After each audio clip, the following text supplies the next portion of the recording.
Chapter 53. Hearing the punishment, Satya's face lit up. As for the specifics, we'll talk about it later. This confused Satya. Yair Abed. Wuming turned to look at Yair Abed. Yes, Lord Wuming.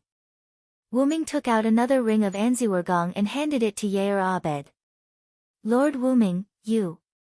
Although he was happy that Wuming gave him the precious ring of Anziwargong, Yair Abed was puzzled.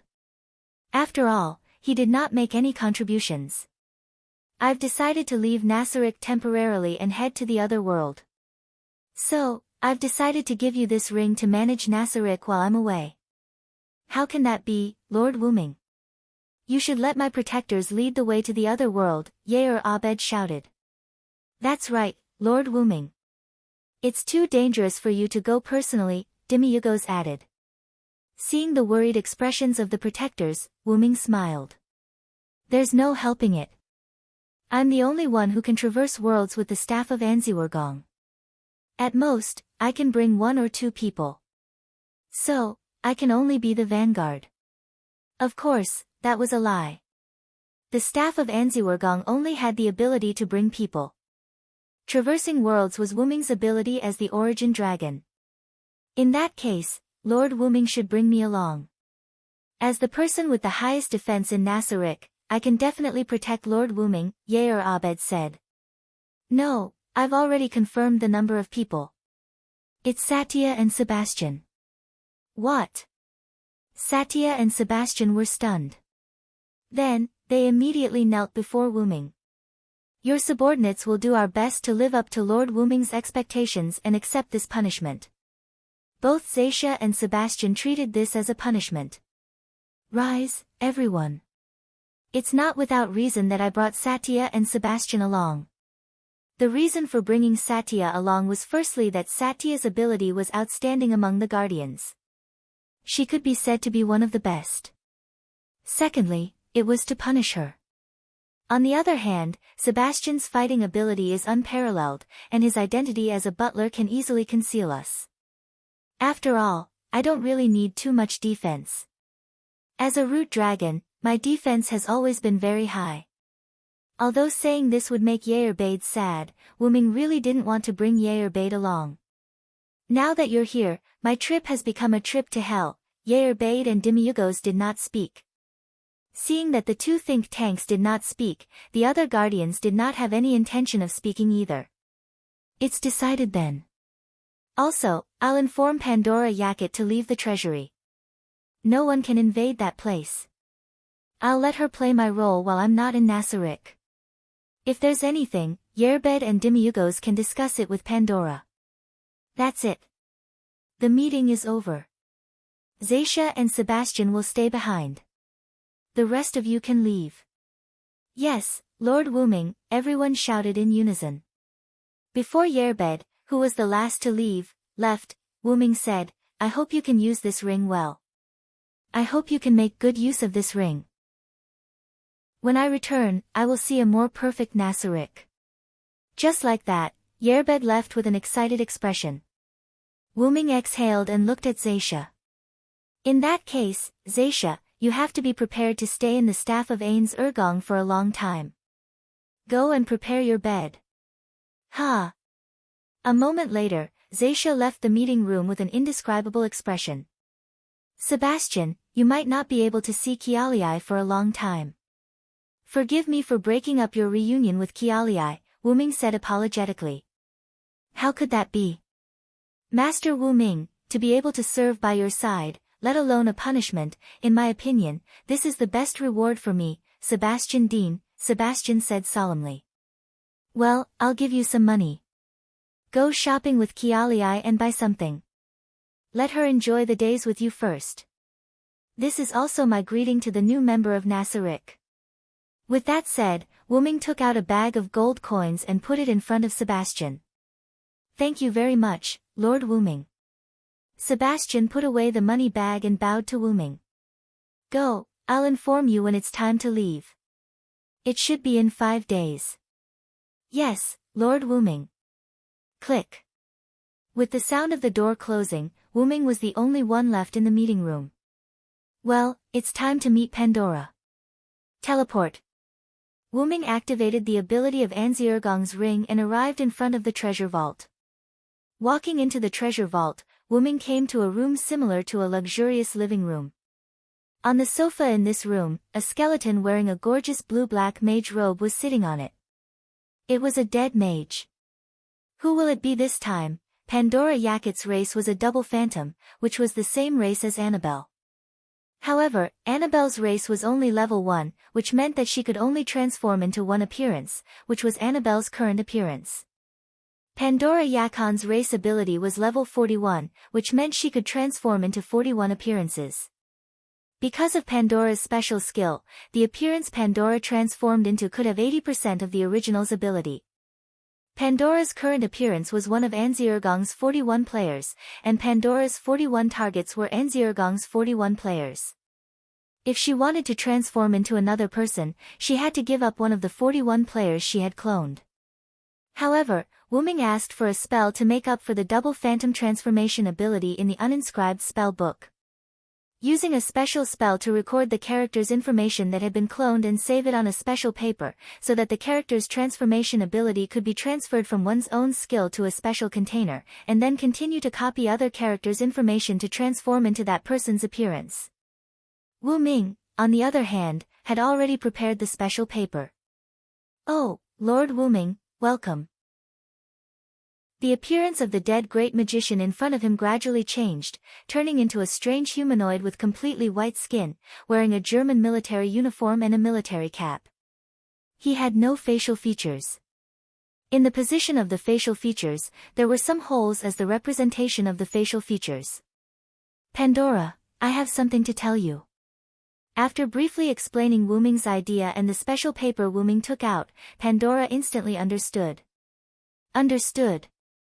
Lord Wuming, leave it to me, I will turn you into a hero. Don't worry. Looking at Pandora, who was performing a German military salute, Wuming was a little helpless. Don't act like you're a real hero. Try not to interact with others. It's best if you're unpredictable. I'll pass on the memories and conversations of acquaintances to you. Do your best. I know you can do it. In Nasarik, your wisdom is no less than Demiurgo's. Understood. Lord Wuming. Looking at Pandora, who was making a strange sound and performing a military salute, Wuming couldn't help but think. Am I doing the right thing? Chapter 54. After telling Pandora everything, Wuming left the treasury. Back in the conference room, Wuming decided to read the uninscribed book more. After all, it will automatically record the magic of the world. After reading the book in the conference room for a few days, Wuming closed the book and stretched. I'm so tired. Although I don't have to eat, I still have to sleep. With that said, Wuming used the ring of Ain's Wugong to go to his bedroom. Lying on the bed, Wuming recalled everything he did in this world. I'll tell them the truth. I'm not the Supreme Lord they used to be loyal to. After all, Wuming also indirectly deceived the Guardians. Even if the Guardians didn't care, Wuming still felt uncomfortable. After all, I'm the root dragon. How can I do such a thing? It's a disgrace to my bloodline. After thinking about it, Wuming shook his head again. Of course not. If I tell them the truth, with their sense of justice, they might take revenge on the Supreme Lord who abandoned them. Well, I still have to think about it carefully. After a while, Wuming's door was knocked. Come in. Sorry to disturb you, Wuming-sama. The succubus in a white dress walked into Wuming's bedroom. Yeah, Belle, what are you doing here? In short, Wuming still couldn't deal with this crazy woman. It's like this, Wuming-sama, because of your actions in this world, the Guardians and I have specially provided you with some items that may be useful. Belle stretched out her hand, and a dark purple ripple appeared in the air. That ripple can be understood as a backpack, which was the storage space for items in the game. Belle took out a backpack from it. The moment she took it out, Wuming recognized it. It was an infinite backpack. Ming took it and checked the items in the bag. Really, I've already taken some useful items from Nazarik's treasure vault. Let's do this. Ming took out some items that he didn't have or didn't have the same effect as Bell. He opened a golden hole in the air and put those items inside. As for the remaining items in the infinite backpack, Ming threw them back to Bell. That golden ripple was an extension of Ming's space noble artifact, Dragonist, Dragon's Nest. Previously, Ming could access items from Dragonist in an instant, but it wasn't suitable for storing or retrieving a large number of items. Therefore, Ming learned the Guardian's skill of opening backpack and developed this skill. I'll take some items that don't have the same effect as me. You can divide the rest among the Guardians or the anti-theft treasure vault. Anyway, I won't touch it again. Ming waved his hand and said somewhat willfully. Yes. Ming, Sama, Bell was taken aback at first, then she showed a smile. Well then, I'll take my leave first, Ming, Sama. When Bell was about to leave, Ming stopped Bell. Wait a minute, Bell. I have a question. Ming said awkwardly. What's the matter, Ming, Sama? Is there a problem that I, as your subordinate, can solve? Bell looked at Ming. If, and I'm saying if, I'm not the Supreme Venerable you served before, but just a Supreme Venerable who came in after the other Supreme Venerables left, what do you think? Ming asked a little guiltily. Faced with this question, Ming thought Bell would say something like, that's impossible. What does it matter, Ming, Sama? Huh? Looking at Bell's smiling face, Ming was a little overwhelmed. According to Bell's words, she already knew, whether you are the Supreme Venerable we served before or not, it doesn't matter. In the end, you were the one who accompanied us into the other world. You were the one who accompanied us and protected us. When everyone was afraid of coming to the other world, you were the one who guided us in the front. Bell walked in front of Ming and touched Ming's face. You shouldn't think about this problem. You just need to move forward, because we will only choose to follow you forever. There was a moment of silence in the bedroom. Do the other guardians know? Ming asked. Yes, Lord Ming. Demiurgos and I were the first to guess. The other guardians were also told by Demiurgos and I during the guardians meeting. They all said that whether Lord Ming is the Supreme Venerable or not, the one who is accompanying us now is that Lord. Only by doing our best for that Lord can we repay that Lord's kindness towards us. That's what they said. Is that so? Let's not talk about how you and Demiurgos came to this conclusion, but I hope you don't resent the other Supreme Venerables. After all, they will never have the chance to return to Nasarik. Yes. I promise you, my beloved Lord Ming. Then, can you explain why you took off your clothes? Bell. Ming looked at Bell who was taking off his clothes and shouted hysterically. Of course, I'm taking advantage of the atmosphere to take down Lord Ming. How can I let go of such a good atmosphere? Lord Ming. Bell returned to his infatuated expression. Really, you've ruined such a rare atmosphere. Get out of my way. Ming opened his palm, and silver chains bound Bell. What is this? Damn it, don't disturb me and Lord Ming's happiness. Ming smiled as he looked at Bell who was struggling on the ground but was unable to break free. No matter what, it's still a noble artifact. Just stay here obediently. Once the magic power of this sky lock is exhausted, it will automatically disappear. That's it, goodbye, wait. Lord Ming, after that, Ming used the ring of Anziwergong to teleport out of the bedroom, leaving only Bell who was crying. On the 9th floor corridor, Ming walked and muttered to himself. Seriously, to think that I was so vexed. In the end, all the guardians know about it. Sigh. As he walked, Ming found himself in the corridor of the conference room. Huh? Demiurgos? Ming saw Demiurgos standing in front of the conference room, looking at who he was talking to. Wyrm speculated that Demiurgos was using message magic to communicate. And Demiurgos seemed to be too focused, he didn't notice Wyrm's arrival for the time being. Until Wyrm stood behind Demiurgos. Lord Wyrm. I'm so sorry, I didn't notice your arrival. Wyrm said as he looked at Demiurgos, who was kneeling on one knee. It's okay, Demiurgos, I don't blame you, including the conversation between you and Cocytus just now. I'm so sorry, Lord Wyrm, your intention was to let Cocytus understand by himself. I really shouldn't have said that. Demiurgos lowered his head even more. It's okay, Demiurgos, I said I won't blame you. Come in with me. Wyrm said as he opened the door of the conference room. After Wyrm went in, Demiurgos followed. Chapter 55. Wyrm sat on the office chair and looked at Demiurgos standing in front of the desk. I know, Demiurgos, you can understand my thoughts, and I am very satisfied with your way of helping your companions, so you don't have to blame yourself. Thank you for your magnanimity, Wyrm-sama. Demiurgos bowed. So, how is Cocytus's progress? Wyrm asked. Cocytus has just finished his first attack, and there is no doubt that he was defeated.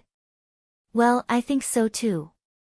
After all, the soldiers I gave to Cocytus were all mindless soldiers that were automatically produced by Nasaric. If they could win, I would be surprised by the lizardman's strength. Wyrm continued. Demiurgos, tell Cocytus that I want to watch the battle between him and the lizardmen. He is allowed to fight, but only one person can fight. Yes, Master Wyrm-sama. Demiurgos began to use message to contact Cocytus. When he was free, Wyrm stretched out his hand and took out the staff of Anzirgong from the golden ripple. Remote perspective mirror. It was a special intelligence magic that could see the scene in the distance, and it could penetrate some anti-intelligence magic. Master Wyrm-sama, I have already informed Cocytus. Well, sit down and watch together. Yes. Soon, Cocytus won. After all, those lizardmen were not even level 50. How could they win against Cocytus, a level 100 warrior? I'm going to the scene to see. Do you want to come, Demiurgos? It's my pleasure, Master Wyrm-sama. Portal. The black and red ripple door opened, and Wyrm and Demiurgos walked in. Wyrm came to Cocytus's side and looked at the few lizardmen's bodies on the scene. Wyrm praised. It's a wise choice. After all, when they knew that the other party wanted to subdue their race, they didn't need to send out all of their combatants because if all of them died, it would be a disaster for their race. Sir Wyrm. When Cocytus saw that it was Wyrm, he knelt down on one knee. Well done, Cocytus. Thank you for your praise, Lord Wyrm. Since we've conquered the lizard men, it's time for us to return. After saying that, Wyrm wanted to leave. Lord Wyrm, I have a request. Wyrm looked in astonishment at Cocytus, who was kneeling on one knee and bowing his head. Say it. If it's not a big problem, I'll agree to it. Thank you, Lord Wyrm. I would like to request that you revive the lizard men. Oh, may I know why? Because they are all warriors with some strength, I think they can serve Nasaric. Don't you think this reason is far-fetched, Cocytus? After saying that, Wyrm didn't look at Cocytus, who had his head bowed, but looked at Demiurgos who was beside him. Wyrm's meaning was very simple. Demiurgos asked Cocytus to ask for help from Wyrm. Demiurgos immediately understood and shook his head lightly. Wyrm understood and reached his hand into the golden ripples. He took out a short staff with an emerald head and an ivory body and threw it to Cocytus. This resurrection staff is for you, Cocytus. Although it can be used a limited number of times, reviving these lizard men shouldn't be a problem. Thank you, Lord Wyrm. Then, with Cocytus's grateful voice, Wyrm returned to Nasaric. Demiurgos didn't follow him back. He stayed behind to help Cocytus use the resurrection staff. As a warrior, Cocytus couldn't use any staff-type items. He sat on the office chair and looked up at the ceiling. So, the things in Nasarick are almost done. Wu Ming heard the magic bell, and he put his hand on his ear. What's the matter? Lord Wu Ming, 2 humans broke into Nazarik's spirit temple. Nazarik's spirit temple. Because Marley had set up an illusion magic circle, no one should be able to break into Nasarick. But, I'm right, little Kaji. I told you it was here, but you didn't believe me. The speaker was a woman wearing a black cloak with short blonde hair and a smile on her face. Humph. I'm warning you again, don't call me that. It's normal for this place to be strange. After all, such a large tomb is wrapped in an unknown illusion barrier. If you hadn't stepped into the hero domain, even if you had seen this place before, you wouldn't remember the location of this place. The other was a middle-aged man with skin as pale as a corpse's. He wore a dark red mage robe and held a magic staff and a dark gray pearl. He didn't have a single strand of hair on his head, whether it was a beard, eyebrows, or hair, he didn't have any. Understood. Then, is our Lord Kadjit worthy of knowing what happened to the cult nation? I don't know if the theocracy provoked those dragon kings. Not only the capital's main church was destroyed, but even the 6-color holy scriptures suffered heavy casualties. I hope they're all dead, so they won't chase me anymore. Okay, let's go, Clementine. The orb of death told me that there is a huge amount of death energy under this tomb. As long as I can get that energy, I can complete my ritual. After that, the man named Kaji began to move toward the entrance of the spirit temple. Stop, you two. A young man's voice came from the entrance of the spirit temple. Both Kaji and Clementine's faces changed. Clementine even took out her weapons, 2 short thorns. After all, that place was mysterious, and it was always right to be careful. Wu Ming slowly came out of the shadow and looked at Kaji and Clementine. You two can come in because I opened a hole in the barrier. After all, there are people who want to come in all day long, so it's better to invite them in early. Don't you think so, Kaji, Clementine? Wu Ming crossed his arms and looked at the two with a happy face. Hey, is it because of the conversation just now, Clementine? Get ready to retreat. Kaji's face became ugly. I will do it even if you don't say it. This man is too scary. He has been exuding a terrifying aura. Clementine whispered. I advise the two of you not to move around. If you're not careful, your head will fall off. With that, a few insect shadows appeared beside Kaji and Clementine. They were level 85 monsters called 8-limb assassin bugs.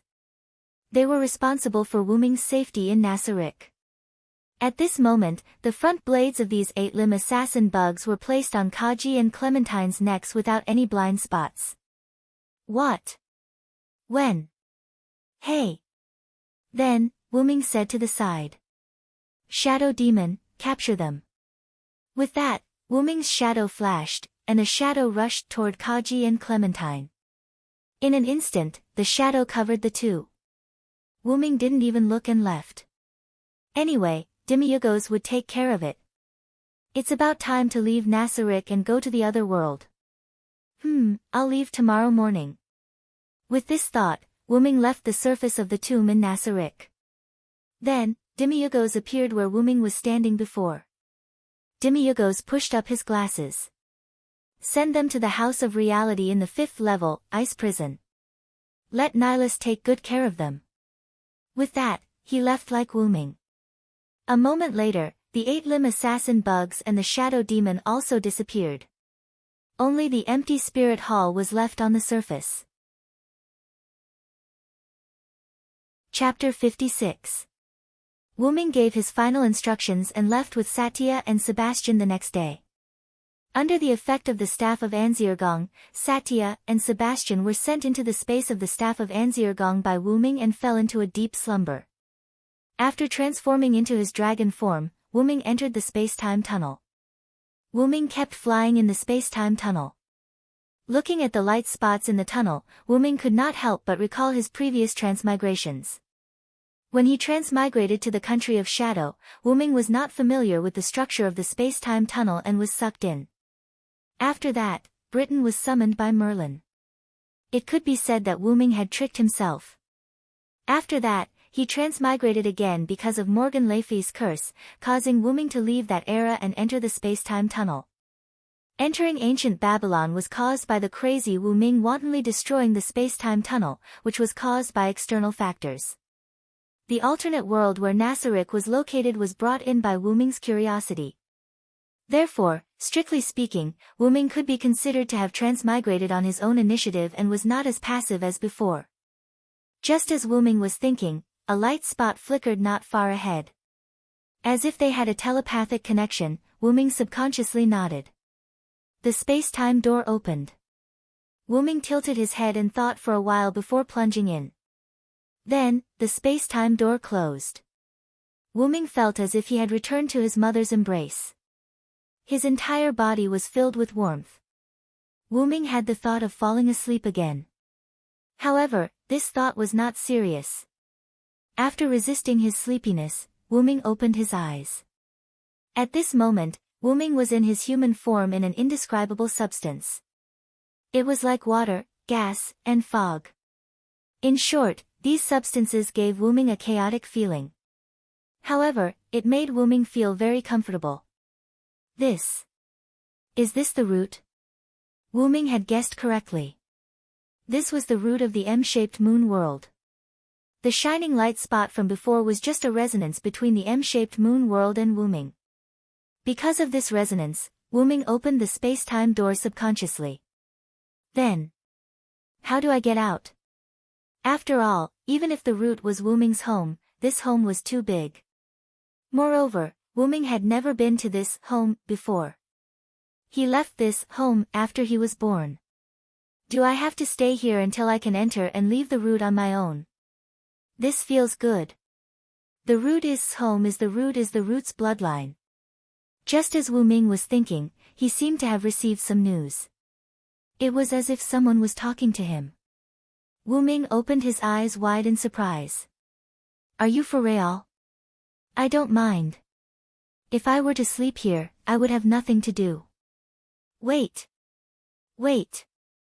Wait. With that, Wu Ming transformed into his dragon form and fell asleep.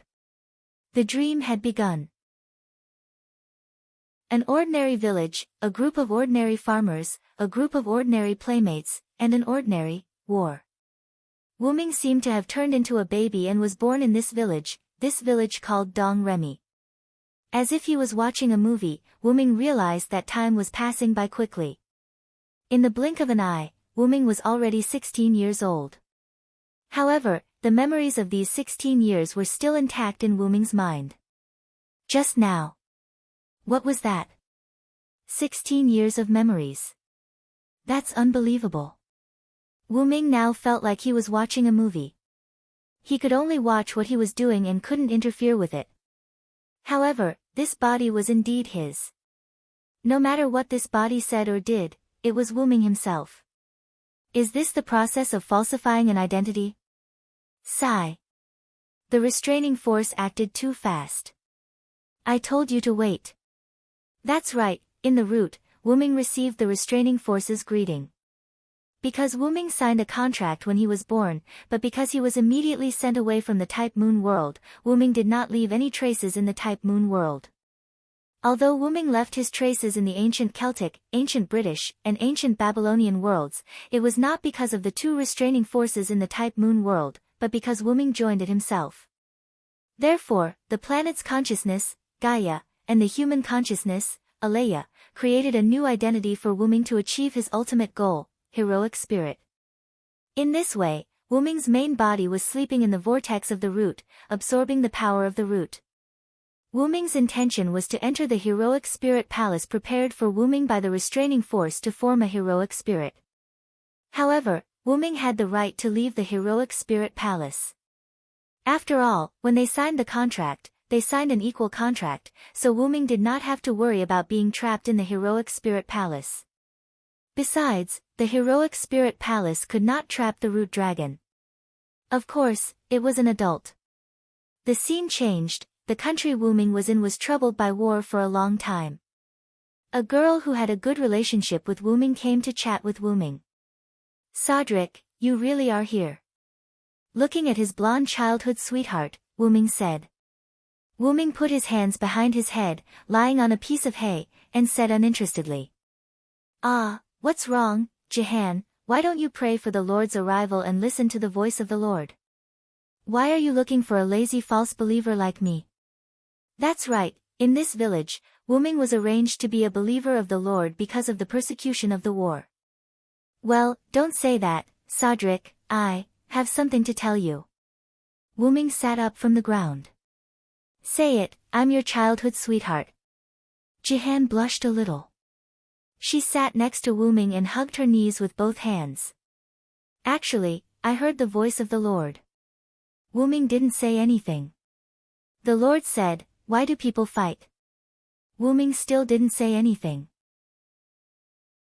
The Lord told me, I can stop this dispute. I want to stop this war. Wuming still didn't say anything.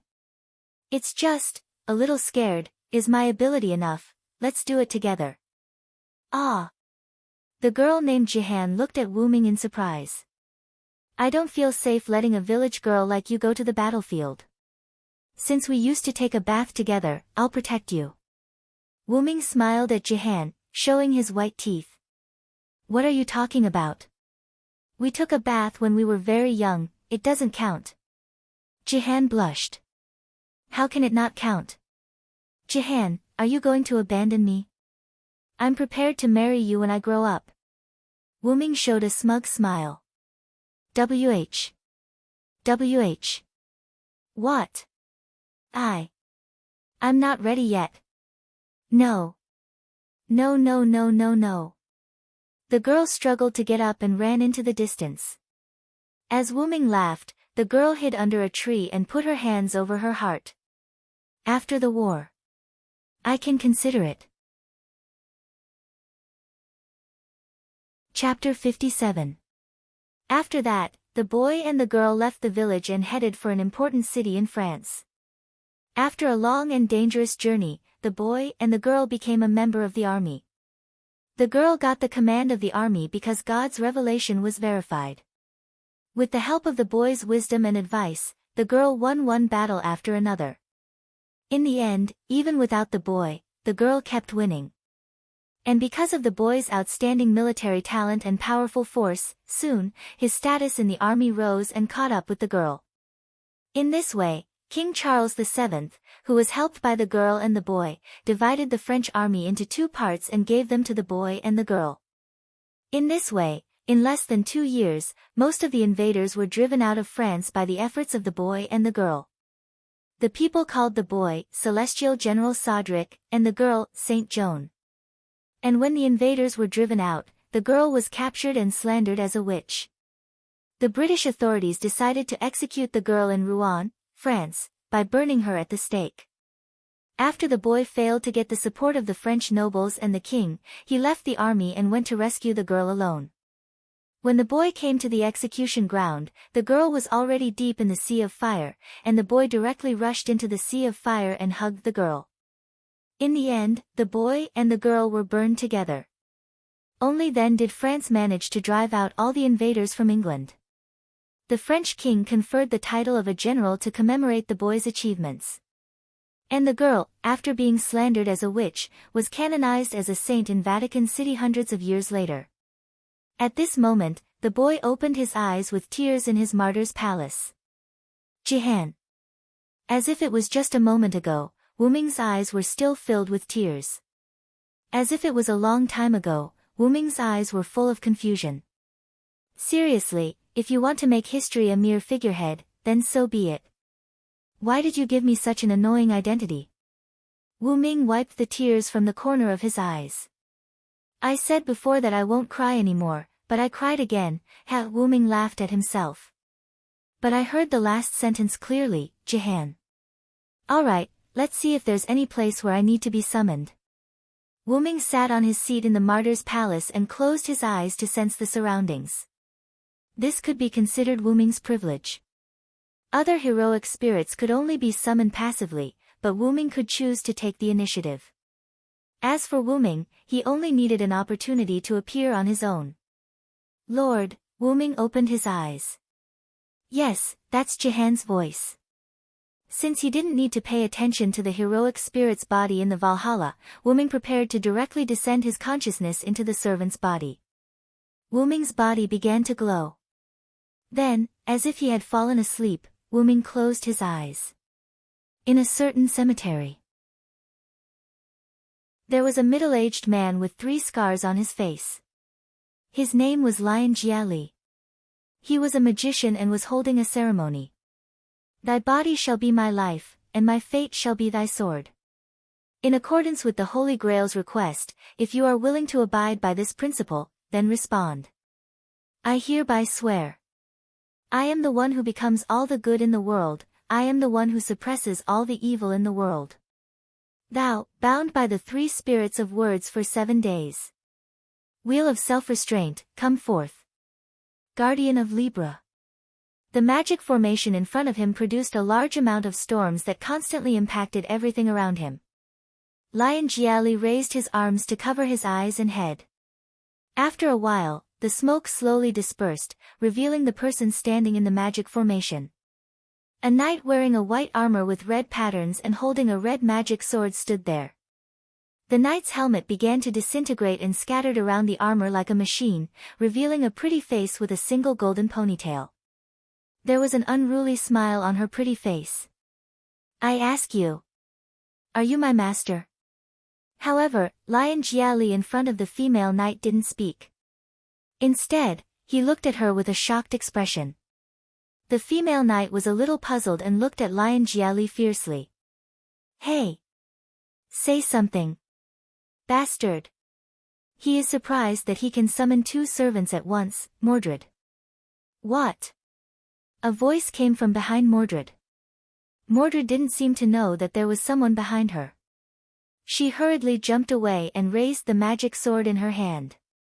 You are? How is that possible? As if she saw an incredible existence, Mordred cried out in surprise. Wu Ming was wearing a silver-white armor. He followed Mordred's example and opened up his dragon head helmet. Long time no see, Mordred. To Wu Ming's surprise, Mordred was summoned in this Holy Grail war, and she was with him. No, it should be, I followed Mordred here. So that's how it is. That opportunity is you, little Mordred. Don't give me such a disgusting name. What the hell is going on? Villo tharanced. Although Mordred's tone was still bad, she put down the weapon in her hand. What? Is this the Villo knight known as the Silver Dragon of Britain? Lion Jiali on the side was very surprised. No, master, I summoned Sodric Villo Ste as a saber. Huh? Sodric? Are you kidding me? Mordred obviously didn't believe it. Could it be that the legend of Heavenly Commander Sodlek is true? Jia said. What is the legend, master? Mordred asked. Lion Jiali swallowed and looked at Wu Ming nervously. Legend has it that the young Sodlek, who joined the army together with Joan of Arc, became the highest-ranking general in France in less than 2 years with his innate martial prowess and strategic command ability. He was loved and respected by the French people. But Lion Jiali didn't dare to say it. After all, if the person in front of him was really Sodric, it would be taboo. No problem, master, please continue. Afterward, Lion Jiali continued. Before joining the army, Sodric was ambushed by the British royal family. In the Alps, he battled with the demonic dragon transformed from the legendary Silver Dragon of Britain, Vero Sealanthud. Sodric killed the demonic dragon with his bravery and intellect. He obtained the armor and weapons of the demonic dragon's guardian and bathed in the dragon's blood. His physical strength was greatly enhanced and he could block sharp weapons with his body. However, at some point in time, rumors began to circulate among the people that Sodric had been possessed by a demonic dragon and that his body had been taken over. That's why Sodric was burned together with Joan of Arc, who was sentenced to be the saintess at that time. Huh? Are you serious? Hey! Who are you? Mordred shouted at Wu Ming. Of course, I am me, Mordred. Villo is me, Sodric is me, and the demon dragon is me. Wu Ming's eyes were glowing red, looking at Mordred and Lion Jiali. Lion Jiali suddenly regretted using the round table fragment as a holy relic to summon. Looking at the situation, he might die before seeing the black servant.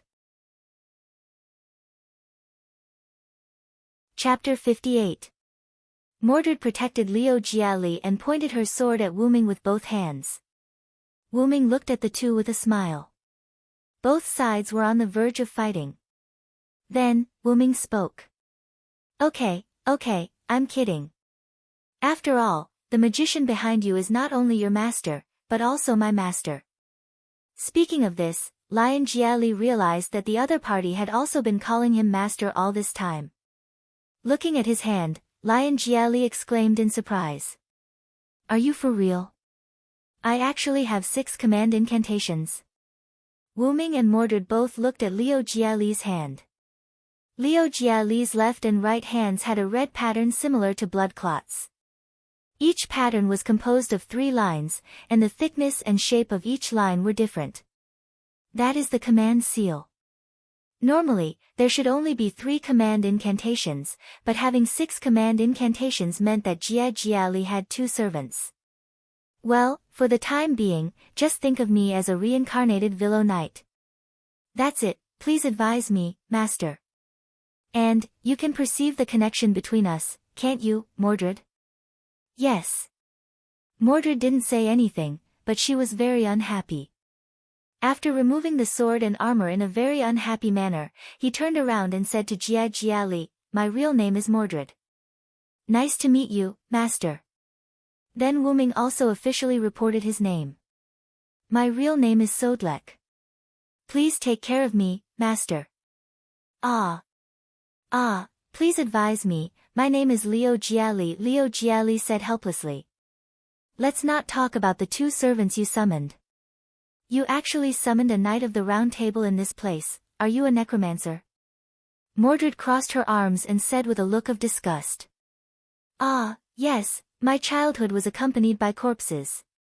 Speaking of which, King Arthur's son Mordred is actually a girl, hey. Master, you'd better not say that word, otherwise, I don't know what Mordred will do. Wu Ming interrupted Liu Jiali, looking at Mordred who was looking at him coldly. Liu Jiali swallowed his saliva. I know.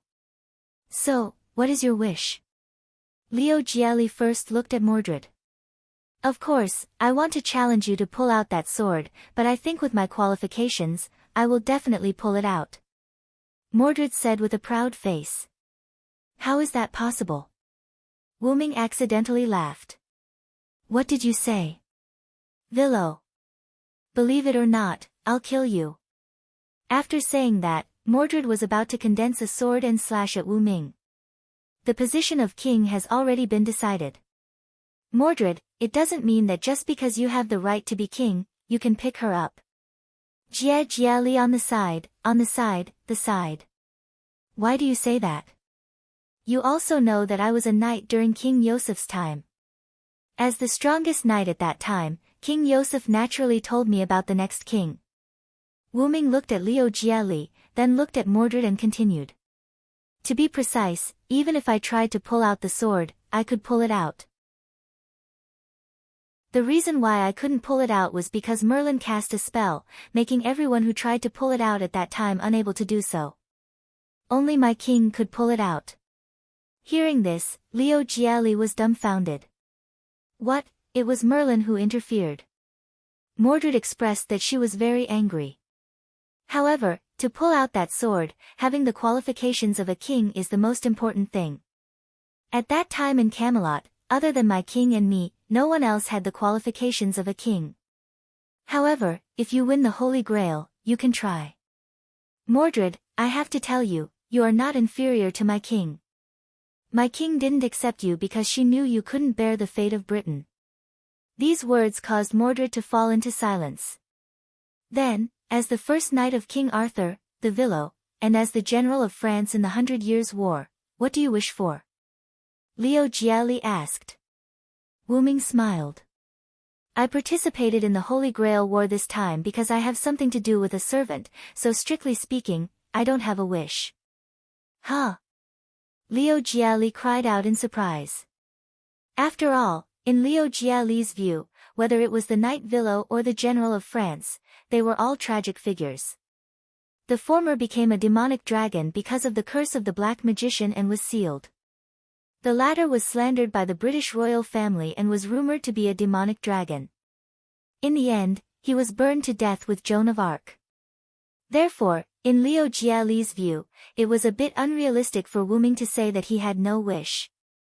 Well, after all, I haven't died, so I don't have any wish that can be fulfilled with the Holy Grail. What? Liu Jiali looked at Wu Ming in surprise. This time, even Mordred looked at Wu Ming with a surprised face. After all, it was strange to become a heroic spirit without dying. Well, after all, I'm not a human, so I didn't die. I'll tell you this story when I have the chance in the future. Shouldn't we go and meet the other Red Masters first? Yes, the supervisor of the Holy Church and the Red Master sent me a message before, asking me to go to a church somewhere to find him. Then, let's go, Master. In this way, under Mordred's complaint and Liu Jiali's helpless expression, the three of them began to move toward the designated location. Sighisoara, Romania, a small church on a mountain. Liu Jiali walked in alone. Wu Ming and Mordred both turned into spirits and followed behind Liu Jiali. After entering the church, the first thing he saw was a white-haired young priest. The agreed place is here, right? Did you call me here? Although it was a question, it was a tone of certainty. The priest heard someone come in and turned his head. Nice to meet you, I'm Shiro Kotomine. White hair, dark skin, a black priest's outfit, a cross ornament hanging on his chest. This was a person who, whether it was his voice or his personality, would give people a feeling of peace. I'm Liu Jiali. I'll skip the self-introduction. Well, then the servants around you are a bit abnormal. Did you find Cedric? Liu Jiali thought. Wu Ming told Liu Jiali that he just followed Mordred to the world. It was also because of his own skills, so he didn't need Liu Jiali to provide much magic power. He just needed to maintain the contract. After all, without a contract, the servants couldn't appear. The servant I summoned is a little special. Forgive me for my lack of manners. Of course, no problem. This is also your privacy. Mordred, who noticed that something was wrong, removed her spirit form and revealed her body in full armor. Through the contract, Mordred sent a message to Liu Jiali, annoying aura, let me be like this for the time being. Liu Jiali looked at Mordred and didn't speak. Wu Ming also appeared. He was clad in white full-body armor, a helmet that resembled a dragon's head, and a cape that was used as a decoration. He gave off a rather reliable feeling. Wu Ming and Mordred stood on the left and right side of Liu Jiali. Then, I'll come out here too. Feng Shiro said. A woman in black clothes who looked very sinister appeared behind Feng Shiro. This sinister woman was also a servant. I'm Assassin, my real name is Semiramis. She gave Wu Ming a feeling of seeing Morgan Le Fay.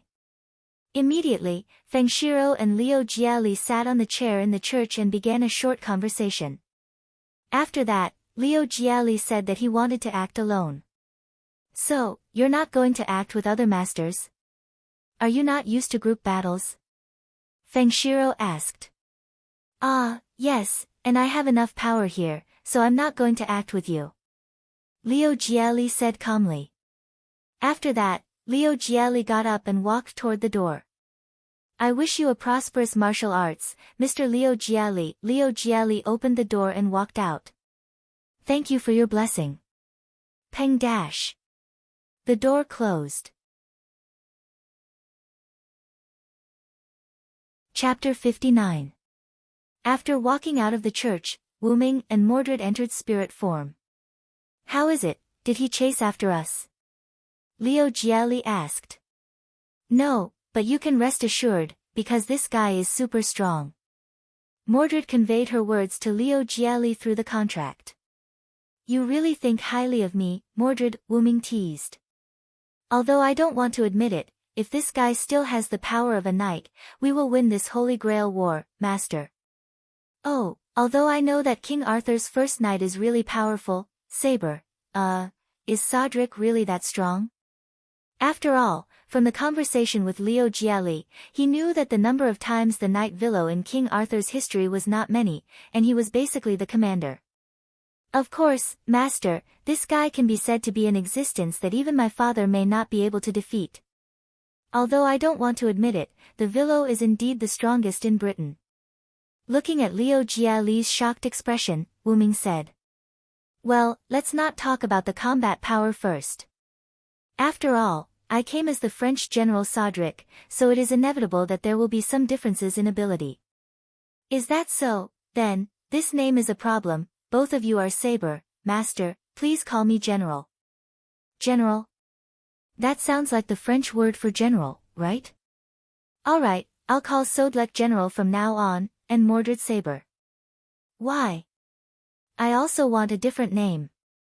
Sure enough, Mordred is still a child, Wyrm thought. Let's not talk about this first, why don't you stay, Master? Mordred asked. Leo Gialli was stunned, then said, didn't you two not want to stay? The minority obeys the majority, so let's leave, After all, he's a servant with Queen Mother's aura, which means he's not someone you can trust. Mordred said angrily. Mordred is right. Semiramis is not inferior to Morgan Le Fay in terms of methods, intelligence, and ruthlessness. It was because of Morgan Le Fay's scheme that I revealed my true form. So, General, your true identity is a dragon. Leo Gialli was a little surprised. Yes, Mordred, you should know that King Yusef and Merlin once summoned the legendary dragon, and that was me. No way. Are you for real? That legendary dragon that has never appeared before is you. Mordred couldn't remain calm anymore. Of course, after I transformed back into a dragon, due to Morgan Le Fay's curse, I, who was unable to transform into a human, was corrected by history and brought away from that era. That's true. As a top-level fantasy breed dragon, it should be impossible to live in King Arthur's era, unless it's a sub-dragon or something like that. Leo Gialli touched his chin and analyzed. After all, Wyrm's dragon form was mysterious in that era where the gods had passed away, so it was naturally excluded by the era. Unfortunately, Wyrm was the root dragon, so the era couldn't do anything to Wyrm at all. If the summoning time hadn't been shortened by Morgan Le Fay, Wyrm wouldn't have to leave at all. Well, you guys can think of it as that. Wyrm said embarrassedly. Just like that, while the three of them were talking, Gialli the lion took the two servants and left the church. In the church, Fengshiro Yenfeng and Semiramis began their discussion. It seems like we've been alerted, Master. It's not my fault. Semiramis laughed. If the other party has two servants, it's not easy to get rid of them. Semiramis cheerfully said something that no one could understand. After all, Gialli was the master of the red team, yet he actually thought of ambushing his own people. The other party is also pursuing the Holy Grail and is now on our side. Besides, even if it's an ambush, it's unlikely to succeed. Feng Shiro said with a warm attitude. I didn't expect the other party to summon two servants. Let's not talk about the possibility. Does he have a way to provide magic? After all, the magic supply of two servants is not something that anyone can control. Semiramis said. Maybe it's a miracle. After all, the Holy Grail War is not short of miracles. The young man said. Then Semiramis continued to ask, did you see the other party's real name, Master? Yes, I saw the real name of one of the servants. The other servant has a hidden noble artifact or skill. Oh, then what's the real name that you identified, Satyr? Sodric, the general known as the Divine Warrior in the 100 Years' War between England and France. Oh, if it's that one, we can't act rashly. Semiramis said. That's right. I saw the special ability of the servant named Sodric, Mystic Dragon. It seems that the slander of the world has become a curse that accompanies this general who saved the nation. Well, it seems that we have to finish the courtyard quickly. The ritual should be completed in a day or two, right? Well, of course, at this moment, a brown-haired bearded man dressed in a greenish-brown British costume with a cape draped over his left shoulder shouted as he barged in. Horse. Give me a horse. I will exchange my whole kingdom for it. What are you doing? Castor. That was Semiramis who was scared. Oh. The Empress of Assyria. So, what are you doing here? The berserker went berserk. What? On the other side, because Wuming said that he was going to find the servant he was looking for, he separated from Jiali and Mordred with his own skill. Really, why did you say, I have solo action, so I'll leave first? You think you're so great just because you have solo action? Mordred, who was in spirit form, was wearing a pair of shorts, leather boots, a bra that barely covered her breasts, and a red jacket. She was walking with a displeased expression on her face. Don't say that. After all, it's General's wish. Besides, aren't you wearing the clothes that you really want to wear?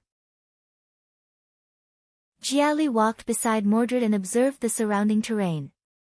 We are in the enemy's base, and no one is ambushing us. After that, there were a few people in the shadow in front of them. They were cyborgs that looked basically the same. Behind the cyborgs stood several large stone golems. Not only in front, but there were also enemies on the roof and behind them. Ha ha ha, as expected of my master, you even used yourself as bait. Mordred patted Jiali's back and laughed happily. Ahem. I'll leave the golems to you, and the cyborgs to me, okay? Jiali coughed a few times. Of course. Chapter 60. At night. After separating from Leo and Mordred, Wuming embarked on a journey to find Joan of Arc. I always feel that there's something wrong with that priest, as if he saw through me. Wuming walked on the road, thinking about what happened in the church just now.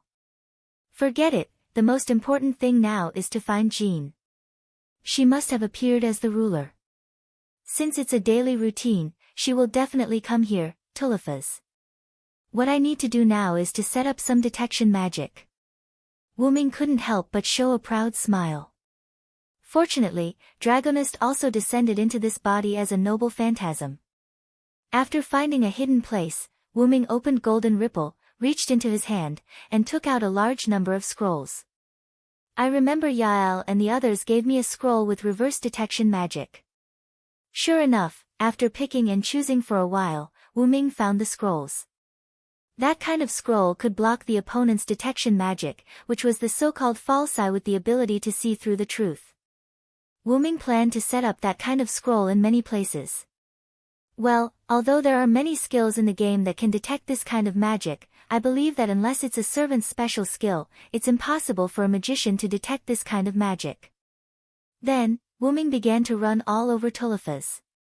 Fortunately, Wuming had the skill magic, otherwise, it would be unrealistic to set up those scrolls in one night. After all, the servant's body also limited some of Wuming's skills. For example, Wuming forgot all the skills related to Lune's magic. The reason why he didn't forget the magic in Yggdrasil was because those magic were not the products of the moon world, and the servant's body couldn't make them forget. Although it's interesting, the servant's body is really inconvenient. After all, Wuming was not a dead hero. Being able to walk in the world again was a rare benefit for those heroes. Who would care about forgetting their skills because of their class? Huh? Is Master and Mordred done?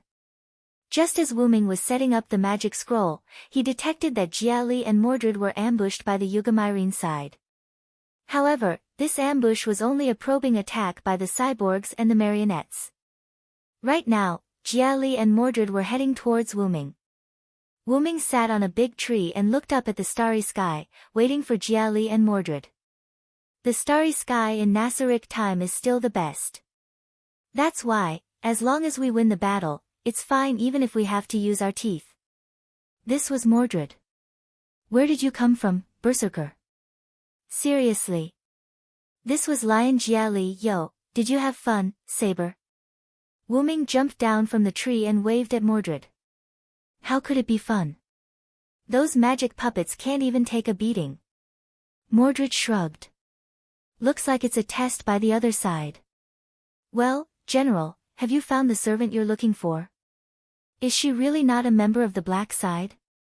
Jiali asked. Ah, not yet.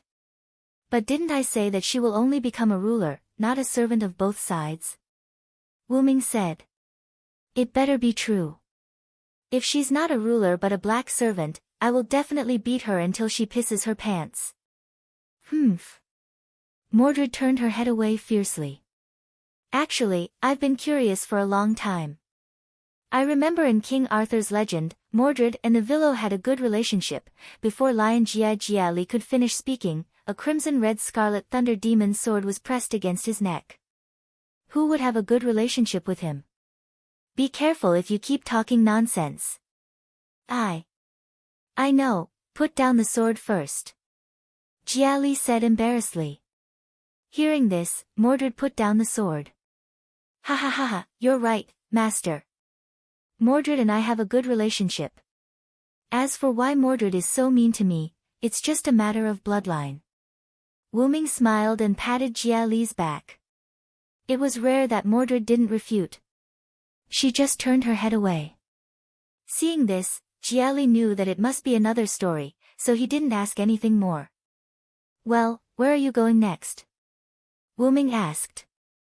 Back to the stronghold to rest. What about you? Do you want to continue looking for the ruler? Of course, then that's it. If there's anything, contact me through the contract. After that, Wuming's spirit body disappeared. Let's go, Saber. I know. On the other side, Wuming and Jiali just separated from Mordred, and Wuming received the news of Jiali. Oh. The red berserker went berserk? He's coming here, so is he going to attack the black team's base? As expected of a berserker. What are you going to do? Jiali asked. You tell the priest, I'll go and see, Wuming said. Understood. After that, Jiali cut off the connection. Wuming, on the other hand, went to the direction that Lion Jiali said to meet up with the Red Archer and Red Rider who came to support the Red Berserker. In the forest near the Yugdamarinia's castle, a tall man wearing prisoner restraining iron armor was constantly moving forward. He let out a terrifying laugh as he spoke. Ha ha ha ha, oppressor. Oppressor. On the tree behind him, there were only two figures, a man and a woman. The woman wore a green-brown dress with black garter socks, long green hair to her waist, beast ears on her head, and a beast tail behind her. The man wore a Greek-style light warrior suit, a red scarf fluttering behind him, green short straight hair fluttering in the wind, and a wisp of bangs fluttering in front of his forehead. It wasn't until the red berserker was temporarily intercepted by the enemy's golem that the two began to talk. You think you can only abandon him, Rider? You think it's strange that you can persuade him, big sister?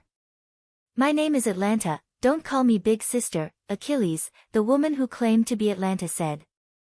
This is just a more intimate name, don't mind it. In this regard, the person called Achilles just smiled. Then, Achilles stopped laughing and said, since there's a chance, let's see those guys from the black team. Well, but if this guy uses noble phantasm, retreat immediately, Atlanta said. Understood, Achilles said. You are Red Archer and Red Rider. Suddenly, a voice came from behind the two. Chapter 61. Who is it? Achilles shouted and instantly condensed a cross spear and stabbed backward.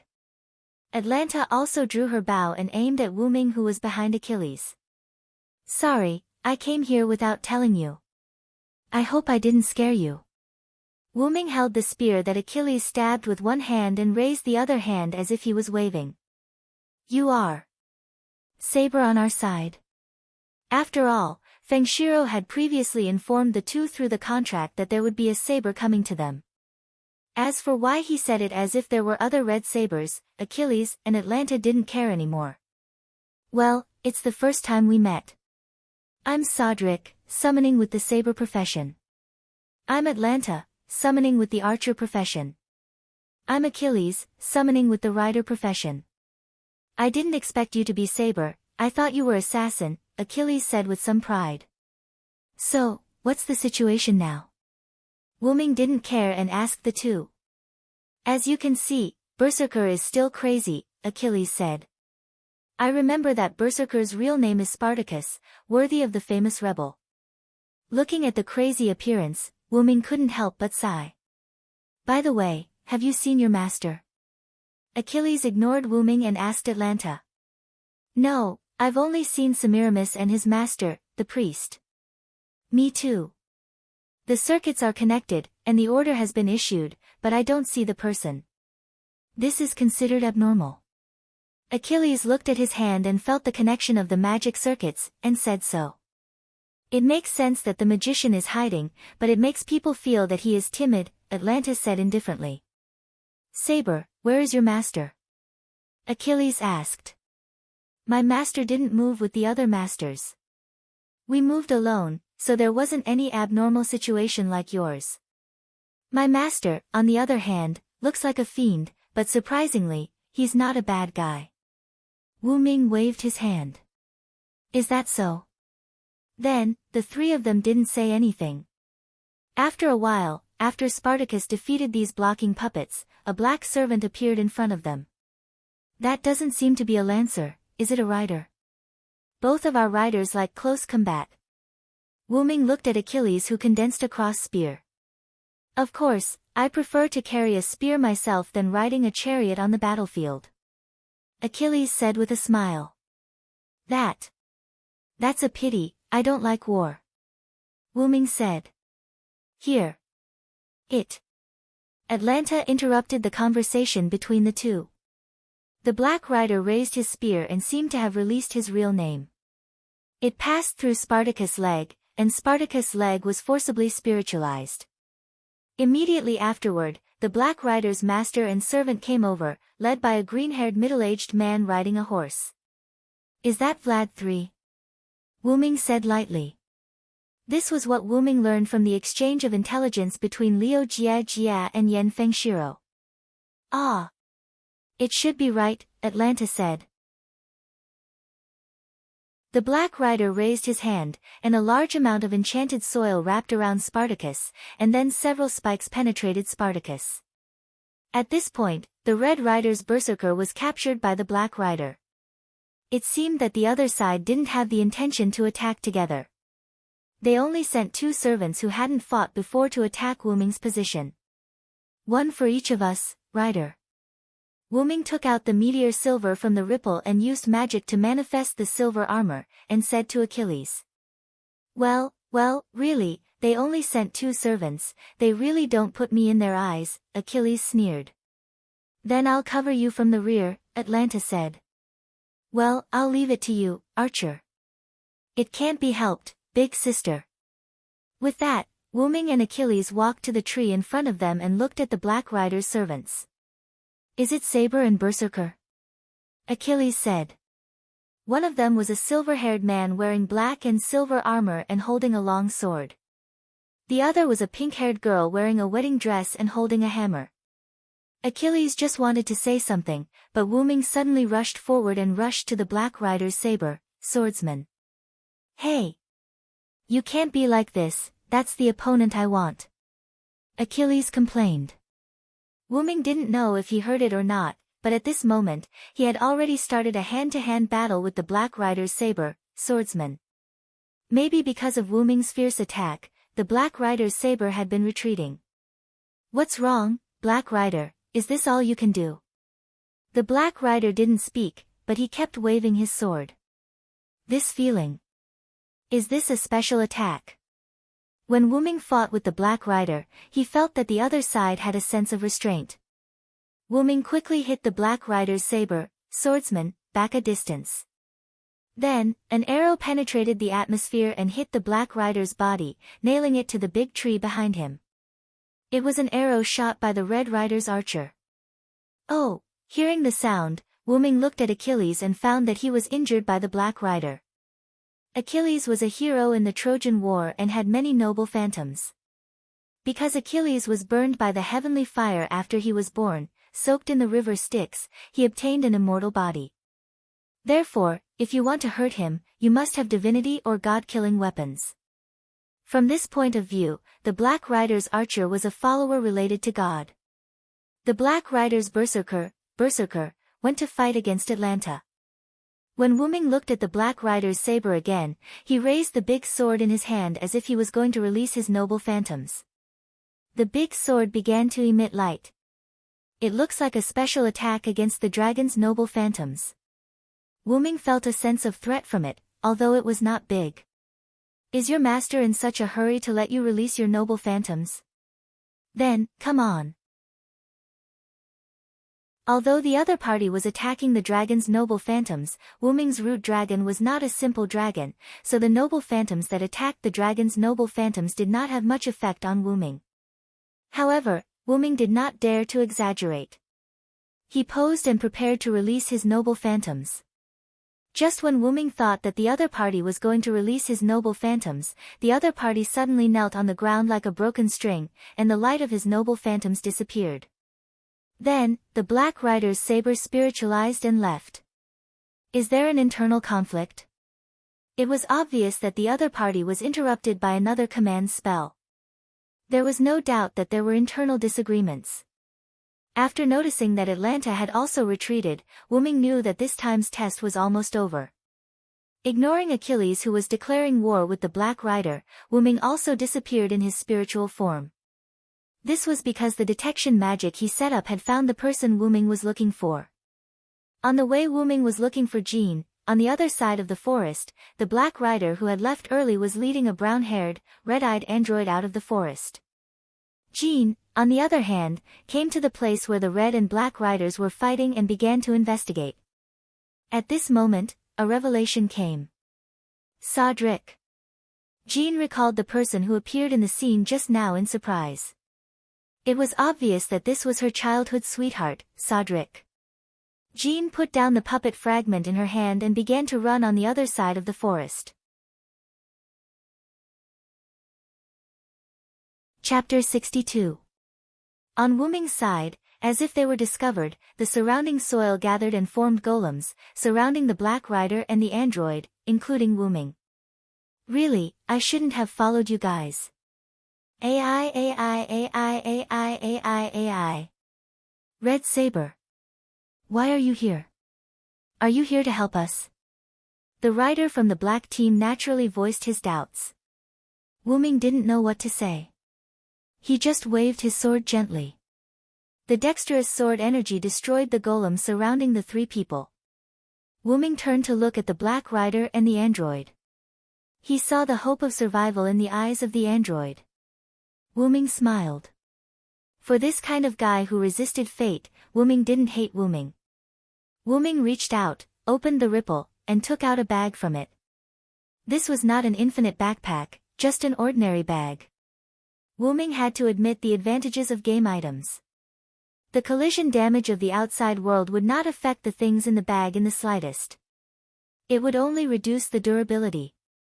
If the durability became 0, the bag would disappear. After filling more than a dozen bottles of red potions, Wyrm threw the bag and a magic scroll to the Black Rider. After a moment of confusion, the Black Rider caught the bag and scroll. What is this? He asked. There is a potion in the bag to heal this android. The scroll is a magic that can temporarily block the perception of the command curse. No, it's a magic item. Take this android and leave quickly. A servant is coming. Wyrm said lightly. Oh. You are a good man. My name is Astolfo. What about you? Wyrm said in his heart, no wonder. Astolfo, one of the 12 warriors of Charlemagne, was a rational person. He looked at the other party's outfit. The upper body was okay, a light night outfit, a fluffy cloak, but the lower body was a short skirt, suspenders, and long night boots. As expected of a rational person. I'm an enemy servant. Is it okay for you to tell me your real name? Wyrm joked. As if he just realized something, the servant named Astolfo smiled nervously and awkwardly. My real name is Cedric, a French general. Just call me that for now. Wyrm looked at Astolfo helplessly. Not bad, don't you think? Astolfo looked at the androids. The androids didn't come back to their senses. After all, if they didn't hear it wrong, the servant in front of them gave Astolfo a potion to heal him. Ah, yes, the android said tiredly. At this moment, a pot-bellied middle-aged man with a black saber caught up from behind. Stop! The middle-aged man shouted. Then, he lowered his head and panted heavily with his hands on his knees. Damn it, why did you send me to do this kind of task? Gold didn't realize Wyrm's existence. It wasn't until he saw his servant holding a sword and looking ahead vigilantly that he noticed Wyrm's existence. Red servant, why are you here? This Gold seemed to be frightened, and he quickly ordered his servant, Quick, Siegfried, take him down. It could be seen that the master's spirit has been greatly stimulated, and he directly exposed his servant's real name. Is that so, Siegfried? No wonder I have a bad feeling. I'm Cedric, the other saber of the red team, nice to meet you. The bad feeling that Wyrm said was the effect of the dragon's special attack. After all, Wyrm had the dragon attribute, coupled with Cedric's skill, Magic Dragon EX, it was inevitable that he would feel uncomfortable facing Siegfried. What? Another saber? But the one from before is also saber. Why do you have two sabers? Gold exclaimed. Wyrm knew that Gold was talking about Mordred, but he didn't say anything and said to Gold. Don't worry, after tonight, I won't participate in the battle between the red team and the black team. I'm an extra servant summoned by the red team, so let me fight with you for the time being. In that case, we'll go first, bye-bye, Astolfo said and began to run to the other side with the cyborgs. What? No, wait. Wyrm waved his sword in front of Gold, which suddenly scared him. Just stay there obediently. Although I won't attack the masters, I hope that you'll stay there obediently. Damn it. In that case, there's no need to worry. Ziegfeld, go, he yelled hysterically. Siegfried flew forward, holding his sword, and slashed at Wyrm. Clang! Wyrm took out his meteor silver and blocked Siegfried's demon sword. The same silver-white sword, a holy sword and a demon sword, constantly collided with each other like a hurricane. That caused Gold to be sent flying, his head hit a tree, and he fainted. Because of the presence of the master, Siegfried didn't fight too much with Wyrm, and he paid attention to stay away from the master. Although Wyrm wouldn't take the initiative to attack other masters, he didn't care about that. Because Siegfried couldn't go all out, but because Siegfried had the attribute of the dragon's special attack, the two were tied for the time being. With a feint, Wyrm and Siegfried moved away and stood facing each other. You're really like a machine. This sentence made Siegfried's expression waver. The reason why Wyrm compared Siegfried to a machine was not because Siegfried didn't know how to think, but because Wyrm could see that Siegfried didn't have any desires. Coupled with the story of Siegfried in the Nibelungen route, Wyrm said that Siegfried was like a machine. You're a hero, don't you have anything you want to do? Even if you're a machine, you should have a wish. Wyrm held his sword with one hand and put the other hand on his waist. Siegfried didn't speak, because he didn't know what he wanted to do. Just then, Astolfo came back with the android he took away. Not good. Cedric. He's dying, what should we do? Astolfo held the android who was constantly coughing up blood and had fainted, and asked Wyrm anxiously. Are you an idiot? Didn't I give you the potion to treat him? Forget it, let me take a look. With that, Wyrm walked towards the two. As he walked, Wyrm glanced at Siegfried. Think about it, what do you really want to do? What I want to do? My wish is to make my own decision to do something. Siegfried muttered. Wyrm took out a bottle of potion from the golden ripples and poured it all into the android's mouth. The android's body instantly emitted a green light. It seems that the potion is effective, but it only treats the symptoms and not the root cause. Wyrm touched his chin. But this was only temporary. This android had a defect in his body, which caused the blood vessels in his body to rupture and bleed. The potion only temporarily treated the injuries in his body. What do you mean, Sodric? Astolfo asked. It means that he won't live long, and it's very likely that he will face the crisis of death every day. After all, this is the racial defect of the androids. The one who caused the injury to the android was himself. This was the racial defect of the androids, which made them unable to survive outside the incubator. After all, the healing potion couldn't eliminate the racial defect. Then what can you do? Astolfo looked at Wyrm with tears in his eyes. Wyrm turned his head away helplessly. Unless I change his race, I can't do anything about it. If only I was summoned as a caster. If Wyrm was summoned as a caster, he could use the uninscribed book and the staff of Anziwergen. Although Wyrm could also use the uninscribed book as a saber, he couldn't use high-level magic because of his rank. It was just like in the game Yggdrasil, there was a sorcerer who used Perfect Warrior to equip the sorcerer's equipment, but as a result, he couldn't use the sorcerer's skills and items. Wyrm's items were all game items. In addition to the racial conversion items, there were healing potions in the game for injuries, detoxification items for poisons, and holy items for curses, but many of those items couldn't be used by his current rank. Apart from those items, Wyrm didn't have any items to remedy racial defects. After all, racial defects were common in the game, and customer service wouldn't specifically prepare items to overcome racial defects for a certain race. Just like Satya's vampire race, Satya had all the weaknesses of vampires, but those weaknesses were all weakened or protected by item effects, and they couldn't be eliminated completely. Although there were androids in Nasaric, the androids in the game had no defects. In this regard, Wyrm couldn't do anything about it. You can try the power of the Holy Grail, or ask its creator. I think if it's the one who made it, there should be a way to prolong its life. At that moment, Joan of Arc, who Wyrm was looking for, came here. Chapter 63. Jean stood on a stone and watched all of this. After seeing Wyrm, Jean said in a trembling voice.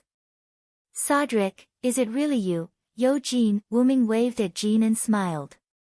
A gust of wind blew, and Jean flew over and hugged Wyrm tightly. Sodric, I.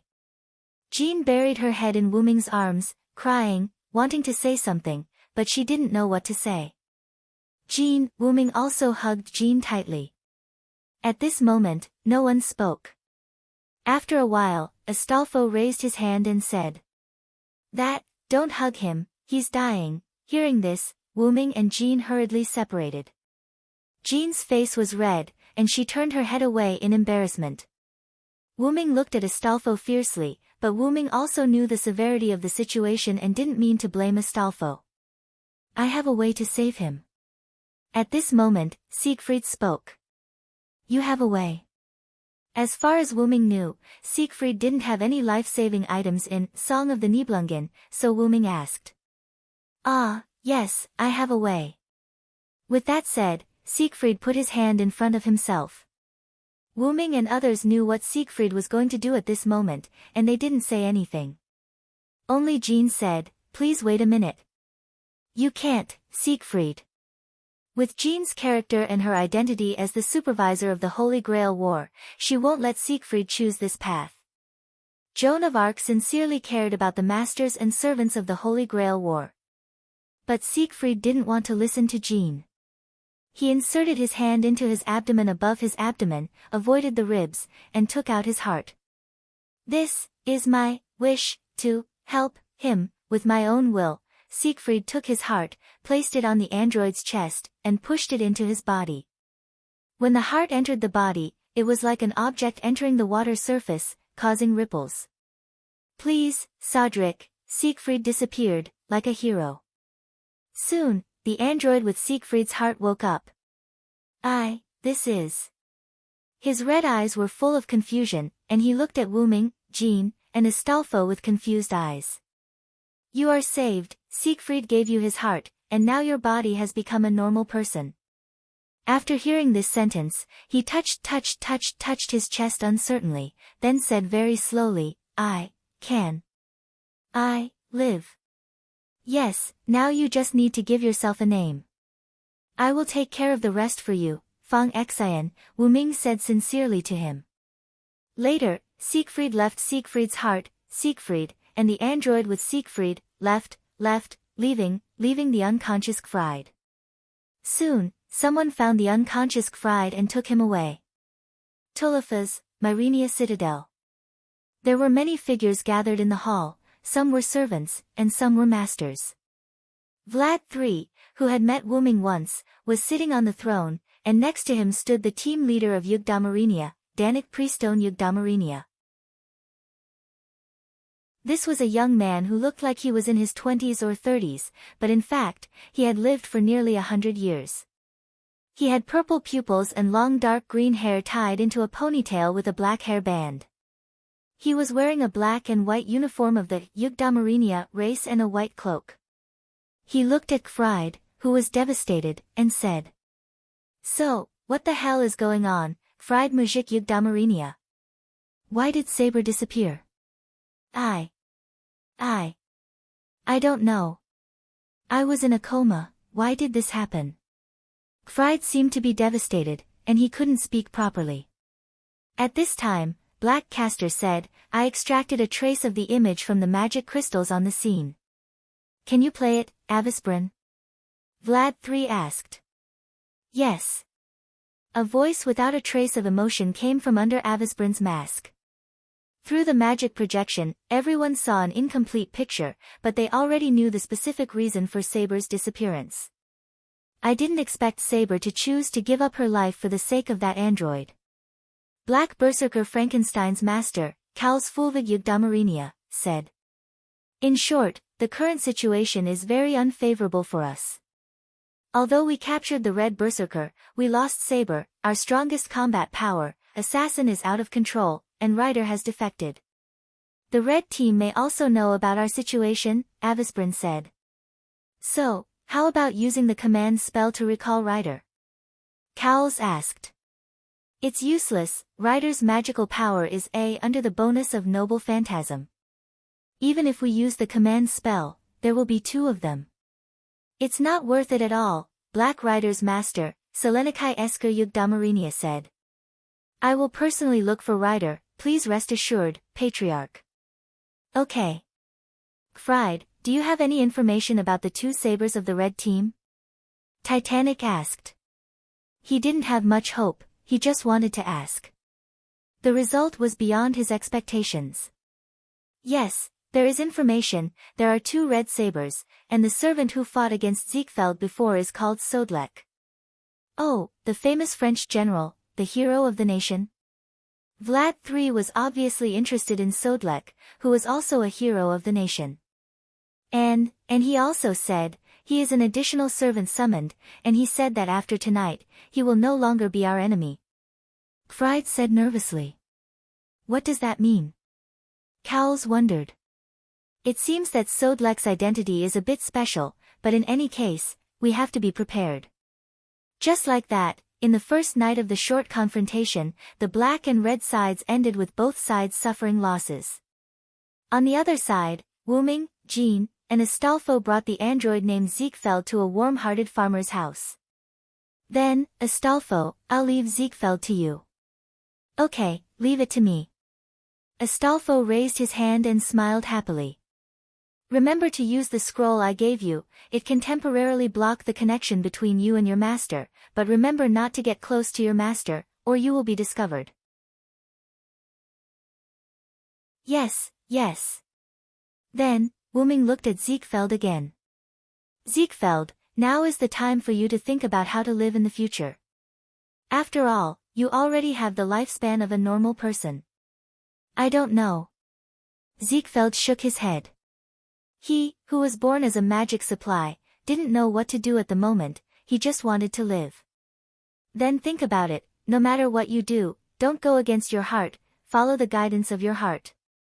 Goodbye, Ziegfeld, Astolfo. After that, Wyrm turned and looked at Jean, the two smiled and left side by side. Chapter 64. Wyrm and Jean walked one after the other on the ground illuminated by the moonlight. Logically speaking, with their intimate relationship, they should be able to talk about everything. However, neither of them spoke at the moment. They just walked quietly and enjoyed a moment of peace. Cedric, what is your wish to participate in the Holy Grail War? After a moment of silence, Jean took the lead to speak. Don't you know me, Jean? I don't have any wish. Wyrm turned around and smiled at Jean. I came to the Holy Grail War to find you. Is that so? Jean was a little overwhelmed at the moment. Although she was a perfect saintess in front of others, whenever she was alone with her childhood sweetheart, she would become the village girl she was when she was a child. Looking at the confused Jean, Wyrm smiled and touched her face. I still remember what you said before we were burned to death. Jean froze for a moment, then remembered something. Her cheeks that were touched by Wyrm became flushed. That. No. Wyrm looked at Jean, who was already incoherent, smiled, took her hand, and began to walk forward. While walking, he said, well, I know you want to give everything to the Lord now. Ah. No, that. I don't mean to go back on my words. Jean lowered her voice. If Wyrm didn't listen carefully, he wouldn't have heard it. So, when you fulfill your promise to me, then you can give your all to the Lord.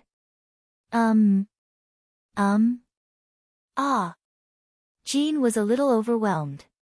She promised Wyrm to marry her before, but now both of them have become servants, so marriage is impossible. And Wyrm asked to fulfill his promise before letting her go, that is to say, yes, I decided to hold your hand all the time and not let go. Although Wyrm was a scumbag when he said that. Thinking about Artoria, Gilgamesh, and Enkidu in the hands of Wyrm's original body, well, Maeve didn't count. Wyrm only treated her as a little sister.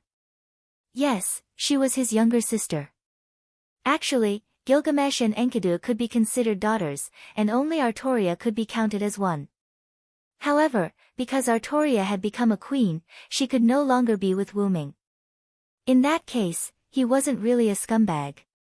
Wyrm didn't notice that Jean's gaze on him had changed. Why do I feel like you were a scumbag just now? Alas. The adorable saintess actually called him a scum. Was there a mistake? How could that be? It's wrong to think that way. Jean, by the way, you were summoned by the Holy Grail as a ruler. Is there anything unusual? Wyrm laughed and changed the topic. Well, I originally thought that you were the anomaly this time, but after meeting you, I found that the anomaly hasn't been solved yet. There are other anomalies in this Holy Grail War. Jean replied seriously.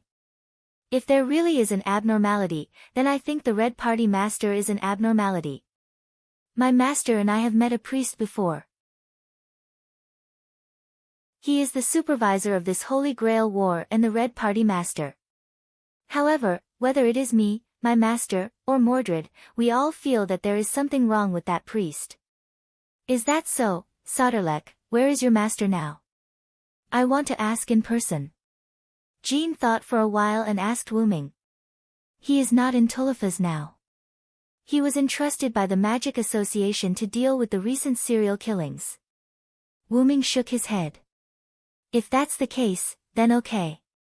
He will be back in a few days. For now, go on a date with me, Jean, alas. Alas.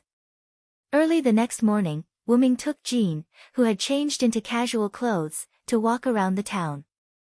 Because Jean was in the form of a physical body, Jean could not spiritualize, and had the functions of a normal person, such as eating and sleeping.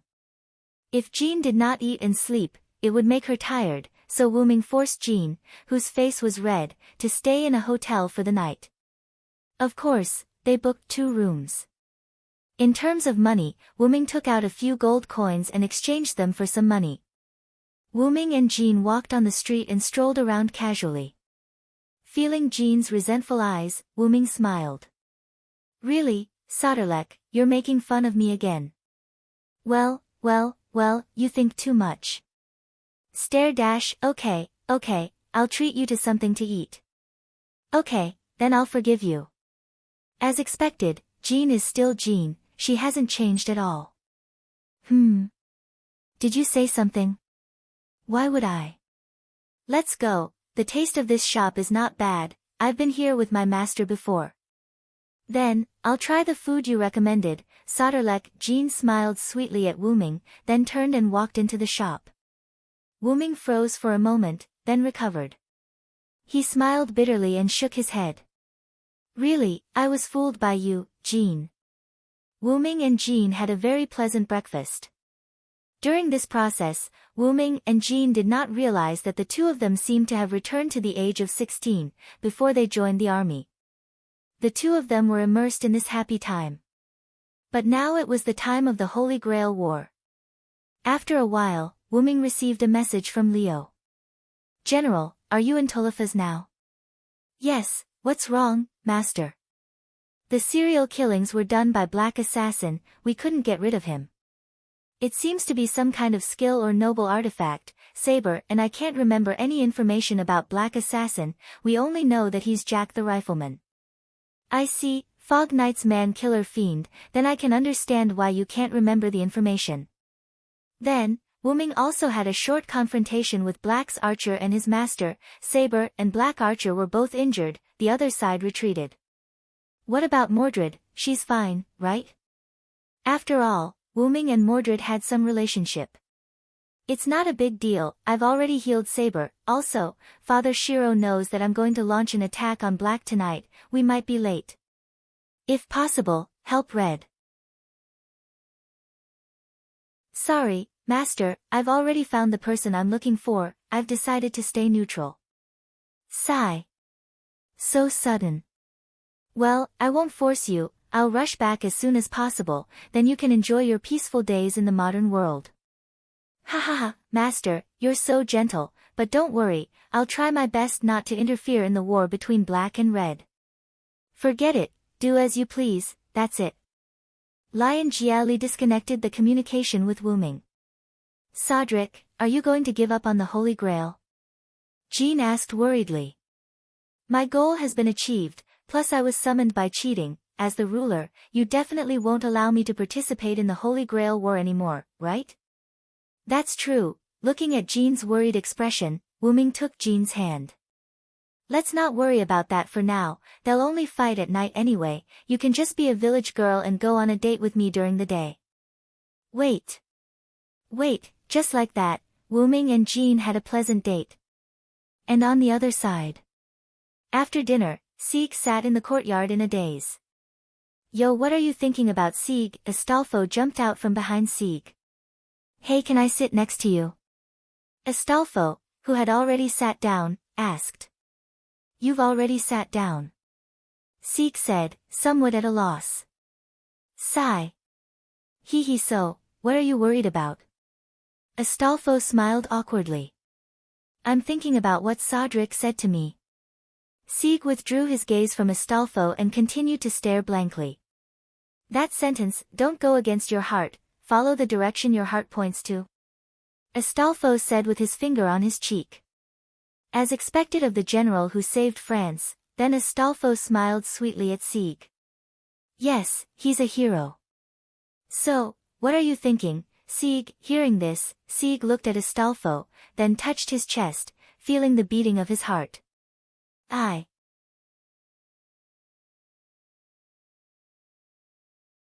Chapter 65. I want to save my compatriots, those androids. Sieg said seriously. Then let's go. Astolfo smiled and pulled Sieg up. Hey! But you will be discovered by your master. Sieg didn't want Astolfo to return to his master's side because Astolfo had been complaining about how bad his master was and how perverted he was. It's okay, and I'm still a servant of the black side. Let's go and observe when the red side and the black side start fighting. When the time comes, I'll go and support the black side, and you can go and save your compatriots. What do you think? Sieg looked at Astolfo's smile and couldn't help but smile. Yes. Ryder, I'll leave it to you. Oh. Leave it to me. In this way, as if fate was playing tricks on them, when the two saw a huge sky castle flying to the grassland in front of Domarinia's fortress, they decided that the red side and the black side would fight, and they took action. And Wyrm accompanied Joan of Arc to wait for the beginning of the war. Wyrm and Joan of Arc stood on the side of the grassland, looking at the huge fortress floating in the air. That's the Sky Garden. Joan of Arc's skill, real name Break, played a role, and she was surprised to shout out the real name of the noble phantasm. This is really an ill-fated relationship, Wyrm said. Although it was not from the same period, it was a Babylonian building after all, and Wyrm couldn't help but feel a little emotional. The red side's master must be there. Let's find a way to enter. Joan of Arc was about to start moving. Wait, Rena. Wyrm reached out and pulled Joan of Arc's hair braid. Ah! Joan of Arc screamed and knelt on the ground. I'm sorry, I didn't mean it. Wyrm looked at Joan of Arc, who was kneeling on the ground with tears in her eyes, and quickly apologized and stretched out his hand to help Joan of Arc up. Really, Wyrm, you are still so rough, can't you be gentle? Joan of Arc grabbed Wyrm's hand and stood up. Cough. Do you have a way to get to the space garden? Wyrm quickly changed the topic. This. Jean blushed and stopped talking. She was too anxious just now. She didn't even think about how to enter the sky garden in the sky. It's still the same as before, Wyrm smiled helplessly and took out a wing-shaped pendant from the golden ripples. Here, take this. Wyrm reached out and handed it to Joan of Arc. After Jean took it, she checked the pendant's effect with true name detection. It can actually allow people to gain the ability to fly, and all they need to do is chant the incantation. Even ordinary people can use it. Jean couldn't believe it.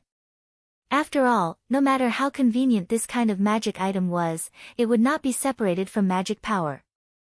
This item could be used by ordinary people without magic power. How could Jean not be surprised? After all, this was a game. There would definitely be items that didn't cost anything. For example, this pendant that allowed players to fly in the game. That was a high-level item that President Anziwagong got at a high price. It didn't cost any magic power or EXP to use. Well, this is one of the treasures that the mystic dragon was guarding after I defeated him. Wyrm used his suppression power to create an interface for him. What about you, won't you go with me? Jean asked. Well, because there is only one, I won't go. That was the truth. There was only one pendant. Although Wyrm could use high-level item creation to create another one, Wyrm still couldn't use that skill because of the restriction of his class. It seems that caster is more suitable for me, Wyrm thought. Well, then I'll go by myself. You be careful. Also, don't participate in the battle between the two sides, understand? Jean said to Wyrm quite seriously. Yes. My saintess, this one understands, Wyrm playfully replied to Joan of Arc. Really, Jean's cheeks blushed, and she didn't care about Wyrm anymore. Wearing the pendant, she said the spell, fly, that Wyrm told her, and her body floated. Wow, I'm really flying. After a short adaptation, Jean said to Wyrm. Then I'll go first. Okay. They didn't talk too much because they trusted each other. After watching Jean fly away, Wyrm said rather bored. So, what should I do now? Watch the battle. With that thought in mind, Wyrm found a big stone and sat down. Watching the two sides began to march. The soldiers of the red side were the dragon teeth that fell from the sky garden. Except for the head that looked like a broken skull, it was no different from Nazarik's skeleton soldiers.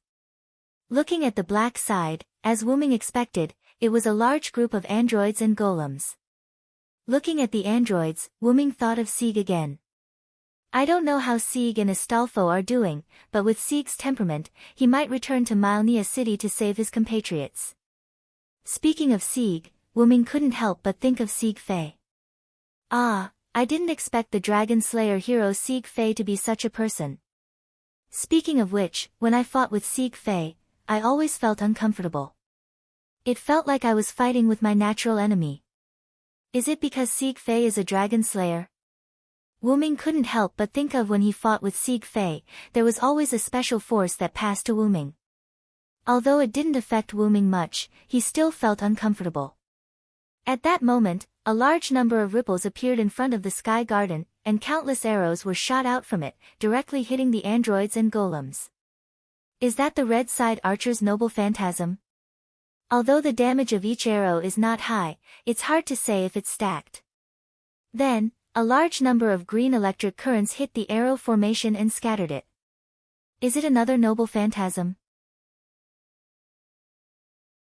Immediately afterward, a large number of iron pillars pierced the corresponding number of Dragon Fang soldiers. That's Vlad III's noble phantasm, right? As expected of the Impaler Duke. Then, Wyrm found that the Red Side Lancer and Vlad III were fighting. One moment the iron pillars pierced, the next moment the flames danced, those two were fighting very well. Sure enough, for these heroes, I'm still too inexperienced. Wyrm couldn't help but think of his master, Skaha. Although I didn't fall behind the skills taught by my master, I don't have what a hero should have. It couldn't be helped. Wyrm, as the Root Dragon, was born extraordinary. Before the dragon transformation, his skin could be said to be indestructible because of the dragon scales, and after the dragon transformation, he could resist EX-level noble phantasms. He also had almost unlimited mana. In any case, Silent Wonder had never run out of mana. In fact, he had never even used up 1/3 of his mana. The racial characteristic of time and space basically had no effect on Wyrm, and he could freely travel through time and space tunnels. Furthermore, he had the ability to sublimate a relic. Imagine if Wyrm could sublimate hundreds or thousands of Grade A offensive relic and release his real name at the same time. Since he had sufficient mana, the scene would be inhumane. That was the power of Wyrm's Root Dragon when it was still underage. If it was an adult Root Dragon, it would be unimaginable. At that moment, Wyrm saw Astolfo riding an eagle on the battlefield. Seeing that he said something to Vlad III, who had just separated from the Red Lancer, Astolfo flew toward the Sky Garden with a happy look on his face. Could it be? Sieg really came back to save those androids? Wyrm couldn't help but think.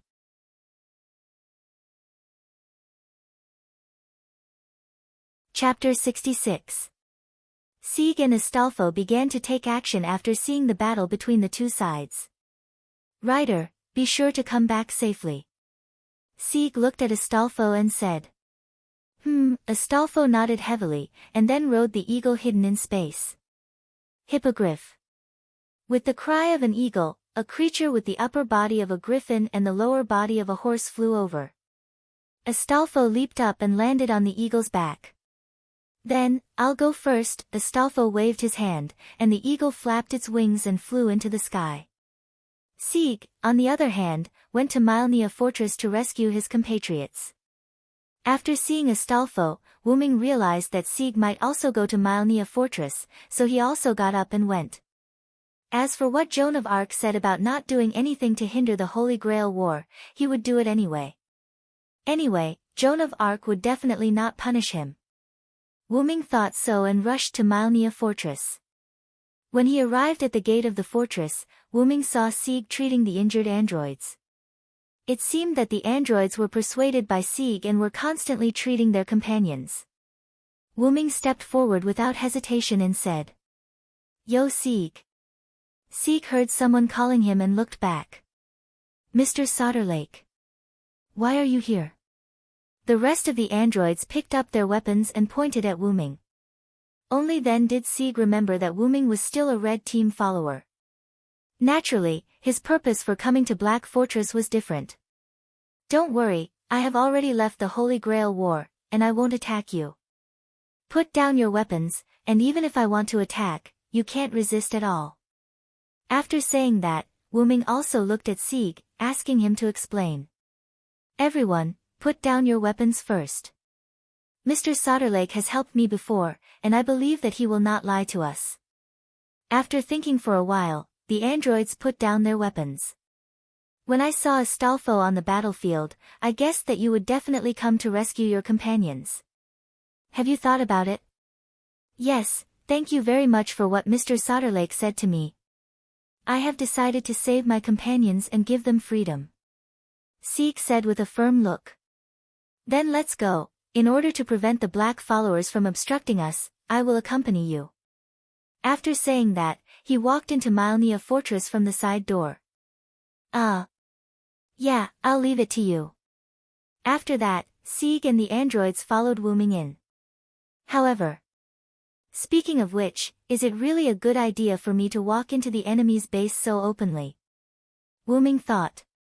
After Jean wore the pendant Wuming gave her, she flew into the sky and went straight to the Sky Garden. However, during this process, a large number of dragon teeth soldiers with skeletal wings kept attacking Jean. Bang! Joan of Arc waved the unspread holy flag to disperse the last dragon tooth soldier nearby. Looking at the endless stream of dragon fang soldiers flying over, Jean couldn't help but be speechless. So many dragon teeth soldiers can't get through. Just when Jean was distressed, a revelation came. She saw the Red Master, a man in a priest's outfit, fighting with the Black Berserker in the nearby forest, and standing next to him was a man in a British green and brown literary costume. That's Red Team's Master and Caster. After seeing the revelation, Jean did not hesitate to turn and fly in the direction of the forest. Assassin Semiramis, who was controlling the fortress in the Sky Garden, saw that Jean did not hesitate to run in the direction of her master, and immediately contacted the master who was fighting with the Red Berserker in the forest. Master, the ruler really did not hesitate to rush to your position. Understood. Retreat, Caster. Yen Fengshiro said without turning his head. Red Caster Shakespeare said with a regretful look. Now is the time to be excited. Do you really want to retreat? Although Caster said so, he never had the slightest intention to fight. He just kept writing things, including when Yen Fengshiro was fighting. Yes, retreat immediately. Yes. Caster immediately disappeared in spirit form. Yen Fengshiro took out 4 black keys and threw them in front of the Red Berserker Frankenstein. The black keys instantly became bigger, blocking Frankenstein's advance, leaving only Frankenstein's roar. After making sure that the Red Berserker couldn't catch up, Yen Fengshiro ran back. At that moment, Jean was still far away from the forest. Just as Semiramis breathed a sigh of relief, she discovered the servant who came to attack the Sky Garden. Oh, there is a horse that can fly. Semiramis sighed as he looked at the eagle that Astolfo was riding. But in fact, was it really good to call the eagle a horse? Immediately afterward, those dragon teeth soldiers with wings changed direction and went to attack the black rider Astolfo. Whoa, what are these things, so disgusting? Astolfo, who was riding the eagle, shouted. Because Astolfo didn't want to do anything, he kept dodging the dragon teeth soldiers and attacked from time to time. Then he activated his noble phantasm, the Declaration of Destruction, and defeated all the dragon teeth soldiers. What? Semiramis was surprised. But she didn't panic, after all, her Sky Garden had more than one way to attack. Just when she wanted to activate her magic cannon, a meteor-like beam of light emerged from Myrenia's fortress, and the stars in the sky contributed their own light and gathered there. Then she found out that the Black Rider hurriedly flew there. At this moment, whether it was the Black Lancer Vlad III and the Red Lancer Karna who were fighting, the Black Berserker Frankenstein who was caught up in the forest because of the Red Caster's noble phantasm, the Red Caster Shakespeare who had retreated back to the Sky Garden, the Lion Jia Jiali and the Red Saber Mordred who were late to the edge of the battlefield, the Black Archer Sharon and the Red Rider Achilles who were fighting with each other in another part of the forest, and the Red Archer Atlanta who was pulling the renegade Red Berserker Spartacus, all of them had different reactions. The Black Servant was shocked and quickly retreated to its own fortress, but the Red Servant did not chase after it. Because of some unknown reason, its body was abnormal, so it did not chase after it. Joan of Arc also came to a halt and looked at the incomparably gorgeous light beam. That's Sodric's noble phantasm. Whoa!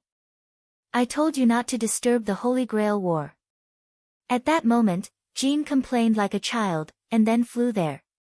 At that moment, Wu Ming, the originator of the meteor-like silver-white beam of light, was holding his noble phantasm, X-Silver, or Meteor Silver, facing the Black Caster and his puppets who came to capture Sieg. It's really troublesome, I'll blow you away. Black Caster Avisbrin didn't seem to panic. It should be said that there was nothing that could make him panic, except for his own wish. If you want to stop me from fulfilling my wish, then try it, Sodric. Silver, because of the shout of his real name, the meteor silver that was constantly emitting starlight shone brightly, and as Wu Ming swung his sword, the attack containing the gathered starlight arrived. Boom!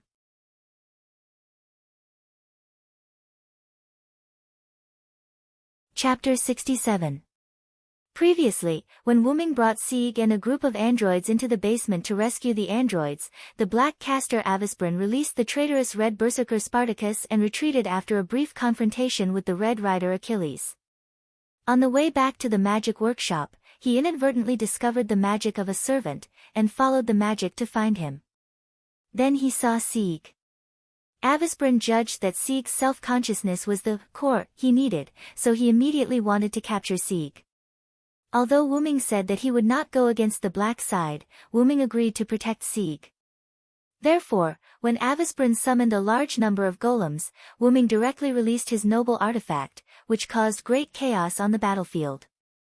After the Patriarch of Eugomarinia, Danica, knew that a servant had broken into his base, he quickly summoned the black side servants who were on the battlefield. It happened that for some reason, the red side servants did not chase after him, but this was a good thing for the black side, so they did not pursue it. At this moment, a large amount of starlight floated in the air. Avisbrin was half kneeling on the ground in a sorry state. His clothes were tattered, and the mask he wore was also shattered, revealing his weather-beaten face as he gasped for breath. Because Wu Ming could suppress the power, Sieg and the androids were fine, and the basement where the androids were used as a magic battery was not affected. Only the ground in front of Avisbrin was completely exposed, and the golems were all turned into ashes. He didn't die after taking one of my noble artifacts. Is it because of the command charm? I said while holding the meteor silver that still had a little bit of starlight. That's right, just when the light beam hit Avisbrin, Avisbrin's master used 3 command charms to strengthen Avisbrin's magic, so that he could summon more golems and set up a large number of magic barriers. It was not until Avisbrin's magic was almost completely exhausted that Avisbrin survived. I'm sorry, Sieg, it seems that we can't save your compatriots now, Wu Ming said apologetically. No, it's okay. Sieg was still immersed in the sea of starlight at this moment and had not completely recovered. Then hurry up and retreat first. With that, Wu Ming took out another scroll and threw it to Sieg. This is an invisibility scroll that can temporarily block magic perception. You are a magician, so you should be able to use it. Sieg held the scroll, looking at Wu Ming and the androids who were saved by Sieg on the battlefield with worry. We won't save our compatriots for the time being, you should retreat first. The female android who seemed to be the leader said to Sieg expressionlessly. Alright, let's hurry up and leave. You'll only drag me down later, Wu Ming said. Yes, please be careful, Mr. Sodlek. With that, Sieg ran towards the other side of the battlefield. Of Avisbrin of you, of Avi, of Avisprin, of you, of Avisbro, and of you. Wuming suddenly rushed forward and swung his sword at Avisprin. Clank! 2 iron stakes blocked Wuming's sword, making a sound of steel colliding. Wuming jumped back, and a large number of iron stakes emerged from the ground where he was originally standing. You're here, Vlad III. How dare you, General Soderlek, France's national salvation. While they were talking, Black Archer Sharon, Black Rider Astolfo, who was riding an eagle, and Black Berserker Frankenstein, who was running over, had all arrived. Except for Black Saber, who chose to commit suicide, and Black Assassin, who was out of control, all the black servants had arrived. And their masters had also gathered in a relatively safe place to watch the scene. I'm sorry, Vlad III. Although I said that I'm not your enemy, I have promised Siegfried to protect the androids. I had no choice but to attack Black Castor. Although it was an apology, Wuming didn't have the slightest intention of self-reflection on his face. Instead, his hand holding the sword was quite eager to fight. I understand you, Sodric.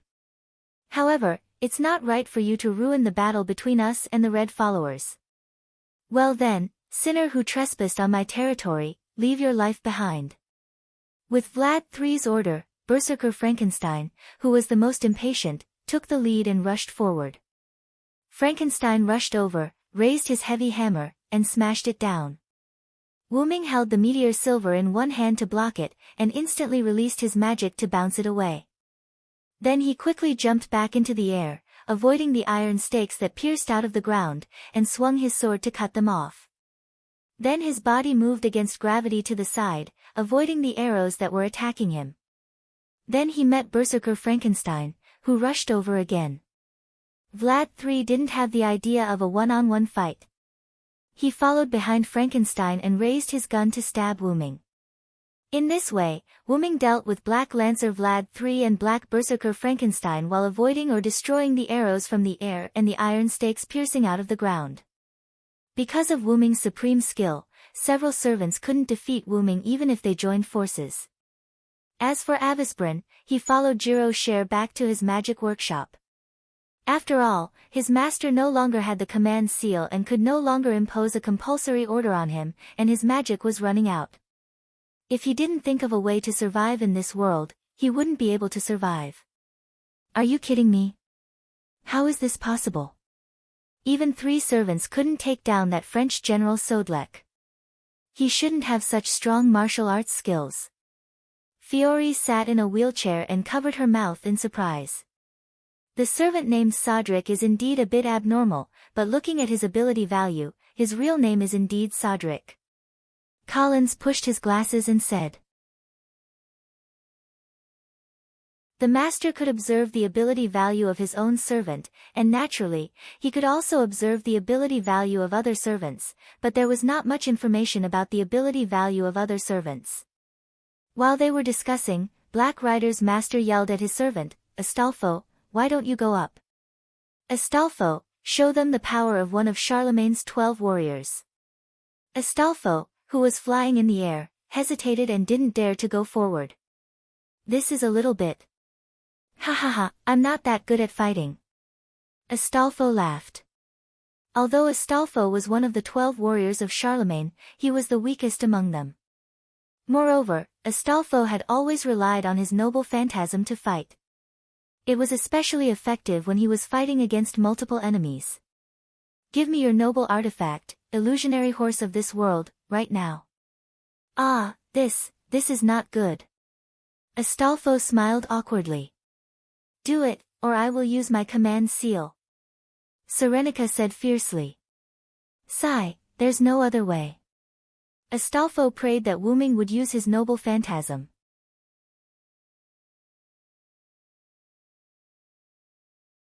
Chapter 68. At that moment, Wuming made a feint and pulled away from Frankenstein and Vlad III. Vlad III also stopped Frankenstein, who wanted to continue to attack. It seems that your identity is not simple, Sodric, Vlad III said. Being able to withstand the joint attack of 3 servants was not something a French general should have. I just used the identity of Sodric to summon Saber, but the martial arts of other identities have been deeply engraved in my mind. Wuming swung his sword and put the meteor silver into the golden ripples of Dragonist.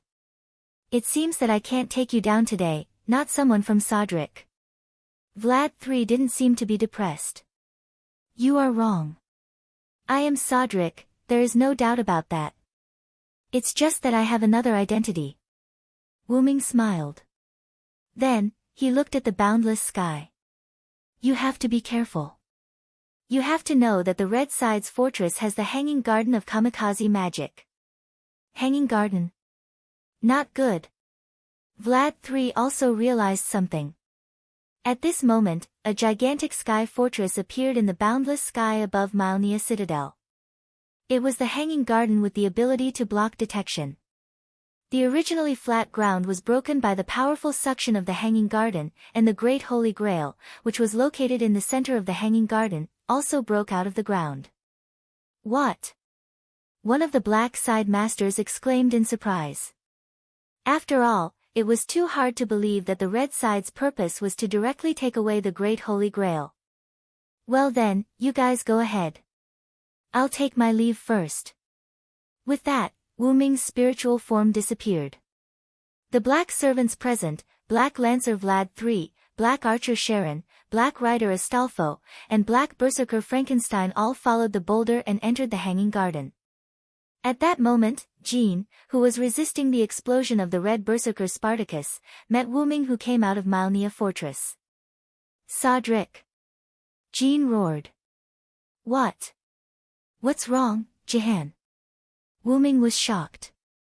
Didn't I tell you not to act on your own? You have now seriously damaged the Holy Grail war between the Black and Red factions. Jean d'Arc, who was Rule, said. Although I don't have your command incantation, the command incantation that belongs to the Red Saber can be used on you, so you'd better stay put. Jean looked at Wuming until Wuming surrendered. Yes, I know, my saintess, Wuming said helplessly. Besides, I was just trying to protect Siegfried. After all, this is the agreement I made with Siegfried, Wuming said with an embarrassed smile. Don't think I don't know what you're thinking. You're just looking for fun for yourself and protecting Mr. Sieg, Jean said. Really, you used to be like this too. You always acted on your own. If you didn't act on your own, you wouldn't have been accused of the Mystic Dragon, Jean said sadly. This was what was recorded in Wuming's history. The adventurous General Sodric was attracted to the Alps by the legend and was ambushed by the British Army. In order to win the war between Britain and France, the British Army found a way to release the Mystic Dragon, who used to be a member of the Knights of the Round Table. With the help of Sodric's wisdom, Sodric barely defeated the Mystic Dragon. Jean d'Arc also dared to lead her army. Otherwise, the exhausted Sodric would have been captured by the British Army. Wuming, on the other hand, smiled helplessly. Really, that's because it's convenient for me to use my noble phantasm. The suppression power was given to me in the history. Alright, you stay here for now. I'm going to the Sky Garden to question the Red Faction Master. If I find out that you're still running around, I'll definitely use my command incantation. After that, Jean d'Arc activated the pendant and flew into the air, heading toward the Sky Garden. Wuming, on the other hand, smiled helplessly and waved his hand. It's good that you stay here. I still have to help Sieg save those androids. Hey! Villo! Wuming turned his head and saw Jia Li and Mordred rushing over in a car that was almost scrapped. As soon as the car stopped, Mordred directly kicked the door and walked out. You're really good. You actually broke into the enemy's base camp alone. Mordred smiled as if she was meeting a good friend. She held Wuming's neck and laughed. This made Jia Li confused. After all, Mordred and Wuming did not get along very well before. They were not friendly. Wuming, on the other hand, saw through Jia Li's thoughts and said, in the Knights of the Round Table, Mordred is not liked by the other knights. Only I am willing to talk to Mordred. Of course, our relationship is good. Mordred hates me because of the bloodline problem. What did you say? You bastard, who has a good relationship with you? Mordred, like a tsundere, fiercely punched Wu Ming. Bloodline? Wu Ming pressed down on Mordred's fist and continued to speak to Jia Li. Didn't you notice that Mordred's eyes turn red when she fights? That's because a little of my bloodline is mixed in, causing her eyes to turn red when she fights. Ignoring the noisy Mordred, Jia Li asked, speaking of which, didn't you not participate in the war between the two sides? Why did you run to the black side's base camp to make a ruckus? Wu Ming smiled awkwardly. Then, Wu Ming told Jia Li about his experience after he and Jia Li separated. So that's how it is. Jia Li said. It's all because of you. Master, we didn't make it in time for this war, damn it. Mordred roared at Jia Li. Jia Li waved his hand helplessly and ignored Mordred. So, what are you going to do now? The Saintess asked you not to run around anymore, otherwise, she will use the command seal. Jia Li asked. Now, the black side should only have one servant, Caster. I decided to help Sieg rescue those androids first. Then, we will leave first. If the people of the Yugomarinia family see us, there will be trouble. Jia Li was about to leave. However, Mordred tugged on the lion Jia Jili's clothes and said, What are you saying, master? Since the other party has entered the Sky Garden, we should also go in. Hey, hey, hey. You can't be serious. That is Assassin's noble phantasm. Is it really okay for us to go in directly? Isn't that good? Let's fight directly. As a king, I will be fine. Mordred laughed. Looking at Mordred who was spouting nonsense, Wu Ming laughed. Really, Mordred, you are still so reckless. Yes, you are too reckless. At least, let's find a place to investigate first. What is there to investigate? I hate magicians the most, just like Merlin, that bastard. Anyway, let's leave first. No. Continue to attack the Sky Garden. Looking at the master and servant who were quarreling together, Wu Ming couldn't help but say. You guys are really good together. After that, Wu Ming walked toward Marinia's fortress.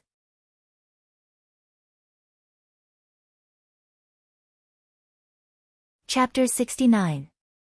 In the end, it was decided that Leo and Mordred would follow the suction force and enter the Sky Garden. Wu Ming, on the other hand, came to the basement of the androids that acted as batteries. He began to open the incubators one by one to rescue the androids. After a while, Wu Ming found that someone had come. When he saw the person, Wu Ming was a little surprised. Sieg, why are you back so soon? Sieg brought some of the androids that he had previously persuaded to the basement. Sigh. Mr. Sodric, I saw that the black side servants had all entered the Sky Fortress, so I sneaked in with the scroll you gave me. After I found them, I came with them. Okay, I won't say anything more. Take it. After that, Wu Ming threw a bag to Sieg. It was full of recovery potions. Give each of the rescued androids a bottle. It can temporarily restore their physical abilities. Let them come and rescue the other androids. Okay. Every time an android was rescued, it was equivalent to having more power. Soon, all the androids were liberated. Wu Ming said to Sieg, So, Sieg, have you really decided to liberate the androids and let them be free? You, who originally needed orders, will no longer be ordered. What purpose do you have to live for? Sieg replied with a firm look in his eyes. Although what you said is indeed the truth, self-awareness should not be needed for us. I don't know if it is the right thing for us to give up our duties, but even if we can't rest in peace in the future, even if there is despair waiting in front of us, we still want to walk our own path. We don't need salvation, we need freedom of choice. So, please, Mr. Sodric. Wu Ming smiled and said, I will help you. Then he said to Sieg, How about this, I will go with you to negotiate with the Black Side Master. After all, they can't leave here for the time being. Yes, thank you very much, Mr. Sodric.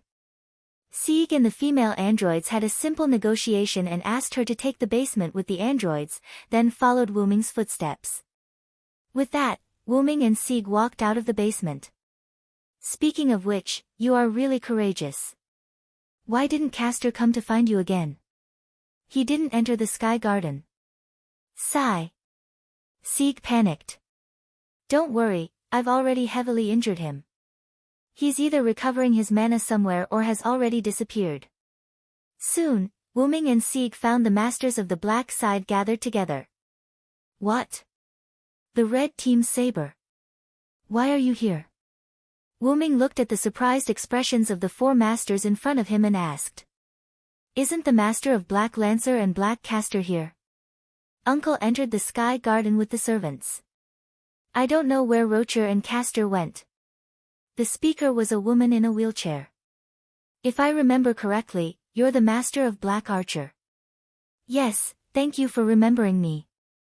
My name is Fiori, and I'm the next leader. Don't call me Red Saber. I was summoned by cheating. Just call me Sodric. Alright, Mr. Sodlek. May I know what your intentions are? Wuming looked at the masters who were ready to use the command spell to summon the servants. You don't have to be nervous. I said earlier that I don't want to be enemies with you. If it weren't for Avisbrin, I wouldn't have put a noble phantasm in your fortress. What I mean is very simple. What do you want me to do for you to let those androids go? What? What do you mean? Gordon, the master of Sieg, who created those androids, asked. I want to save those androids, my compatriots, Sieg said. Are you kidding me? Astolfo's master, Serenikai, said lightly. It seemed that when she saw Sieg, she went crazy. Are you kidding me? Who will let those androids go? How can I let you go? Serenikai said crazily, ignoring Wuming's presence. He's mine. Astolfo is mine, but he was taken away by you scum. How can I let you go? Serenikai roared at Sieg. By the command spell, Astolfo, return to my side. As Serenikai's hand moved, the command spell disappeared, and Astolfo, who was originally in the Sky Garden, appeared in the storage room by teleportation. Wah, what's going on, master? Sigh. Sodric and Sieg. Astolfo, I command you to kill that android with 2 command spells. What? Astolfo was a little stunned. He had just been summoned, and at this moment, his master ordered him to kill the androids he saved. Looking at Astolfo, who was trembling slightly, Serenikai laughed crazily. That's right. That's right. I want to watch you kill the people you saved, watch you fall, you can only be mine. Mine. Ahahaha. In addition to Wuming and Sieg, the 3 people present, Fiol, Collins, and Golder all looked at Serenikai in disbelief. That's it. As the voice fell, the blade flashed. Serenikai fell to the ground, her head separated from her body. It's really a servant's misfortune to have a master like you. This just gives me a bargaining chip to negotiate with you. Wuming looked at Astolfo, who was kneeling on the ground and was about to disappear because of the death of his master. Wuming then looked at Sieg. Sieg, you now form a servant contract with Astolfo. What? Fiol and the other 2 were a little surprised that an android could form a contract with a servant. Don't you have a command spell? Then hurry up, this is your bargaining chip to help your companions. Then, Wuming looked at Fiol, Collins, and Golder. You don't have any objections, right? In response to this semi-threatening inquiry, the 3 could only say, no, please go ahead. Hurry up, Sieg, do you want to see Astolfo disappear? Then, he looked at Fiori, Collins, and Gordon. You guys come out with me, leave some space for Sieg and Astolfo. Yes. Yes. The 3 replied in panic. Wuming closed the door and waited outside with the 3. Excuse me. Mr. Sodric, who are you? In the face of this question, Wuming did not answer directly. I'm a cheating servant who was summoned together with the red saber. My purpose is to meet the ruler, Jeanne d'Arc. Because I'm a cheating servant, I was asked by the ruler not to interfere with the Holy Grail War. Because I agreed to Siegfried's request before he died, I will protect him. So I didn't interfere with the Holy Grail War. Sieg is the one who interfered, it has nothing to do with me. Wyrm finally said like a rascal. And, I think when ruler comes down from the sky garden later, she will gather the remaining servants to suppress the real offenders, so we will probably be comrades later. This made the three people not dare to flatter him. As for the problem of me killing that woman, first of all, you guys attacked the people I wanted to protect. It's good that I didn't kill all of you, and I believe that you guys don't want to make a scene like that, wasting 3 command spells because of a personal grudge. In a way, I've helped you. The 3 people expressed that they had never seen such a shameless person.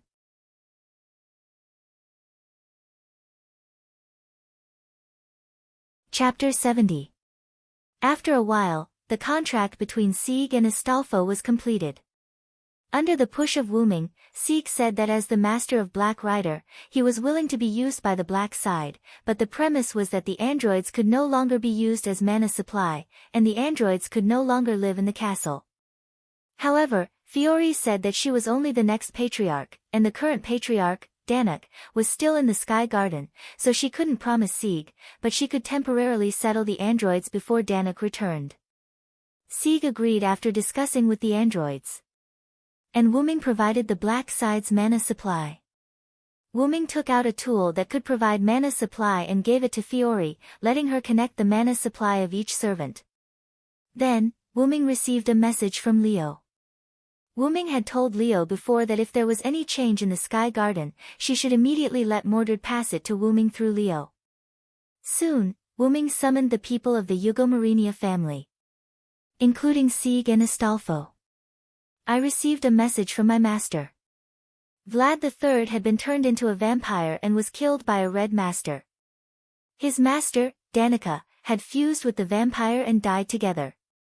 Indeed, Archer also informed me that Uncle Danak and Lancer are dead, Fiore said. He is now retreating with Berserker, Ruler, and Red Saber. It is estimated that they will reach Myrenia soon. As soon as she finished, the androids ran over to report that the black side had returned. In the conference room provided by Fiore, Joan of Arc, Wyrm, Sieg, Astolfo, Fiore, Sharon, Cowles, and Gold gathered here. Even Leo and Mordred were there. Except for Frankenstein, who belonged to Berserker, who did not participate, only Castor Avisbrun and his master Rock were missing. Joan of Arc began her analysis of Shiro Amakusa and the stakes of his wish. After knowing that the consequences would be severe, Eugomarinia's side already had the intention of joining forces to stop Shiro Amakusa. After a series of non-critical analysis, Joan of Arc requested for everyone to work together. After all, this Holy Grail War was already in complete chaos. Fiore agreed to Joan of Arc's request on behalf of House Eugomarinia. Because of the androids, Sieg and Astolfo, as allies of Eugomarinia, also agreed to Joan of Arc's request.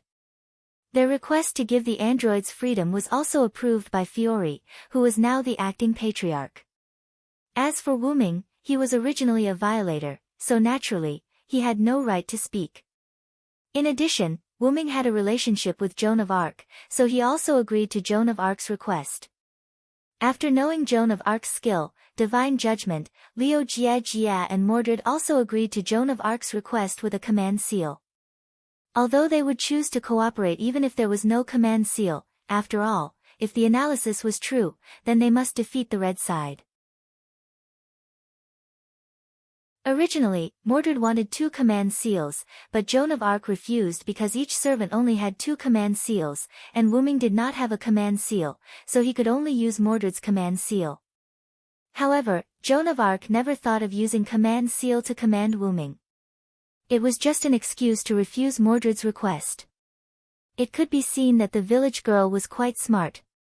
At this point, the Holy Grail War has been completely destroyed. Now the black side's purpose was to defeat the red side's servants and masters and maintain the Holy Grail War. After the meeting was dismissed, everyone went to rest, but Wyrm was chatting with Joan of Arc. In fact, Joan of Arc was telling Wyrm about what happened in the Sky Garden. "So that's how it is, Dracula?" Wyrm said thoughtfully. "Yes, but what surprised me most was the master of all the Red Side servants, Shiro Amakusa." Joan of Arc was wearing a student's uniform, sitting on a chair. "The sage of the Far East? I didn't expect him to get a body and live for 60 years. His mental power is strong enough." After all, planning for 60 years for a goal was not something an ordinary person could do. Only a hero who becomes a heroic spirit can do that. Wyrm said slowly. Now that he thought about it, he was almost 60 years old. He couldn't remember, after all, age was meaningless for a race like the Dragon of Origin that was almost immortal. There must be something wrong with that man's wish. "I think so. This must be the purpose of my summoning," Joan of Arc said. "I see. I will do my best to help you. Please advise me, Joan of Arc." It was the first time he called Joan of Arc by her nickname, which made Joan of Arc feel a little awkward, but Joan of Arc responded. "Okay, I'll leave it to you, Sodlek." At that moment, the outside of Mylnia Citadel was shaking as if there was an earthquake. Wyrm and Joan of Arc looked at each other and quickly ran out. In the courtyard, several servants and masters gathered together. "What happened? What the hell is going on?" Gold, who was wearing pajamas, hurriedly shouted.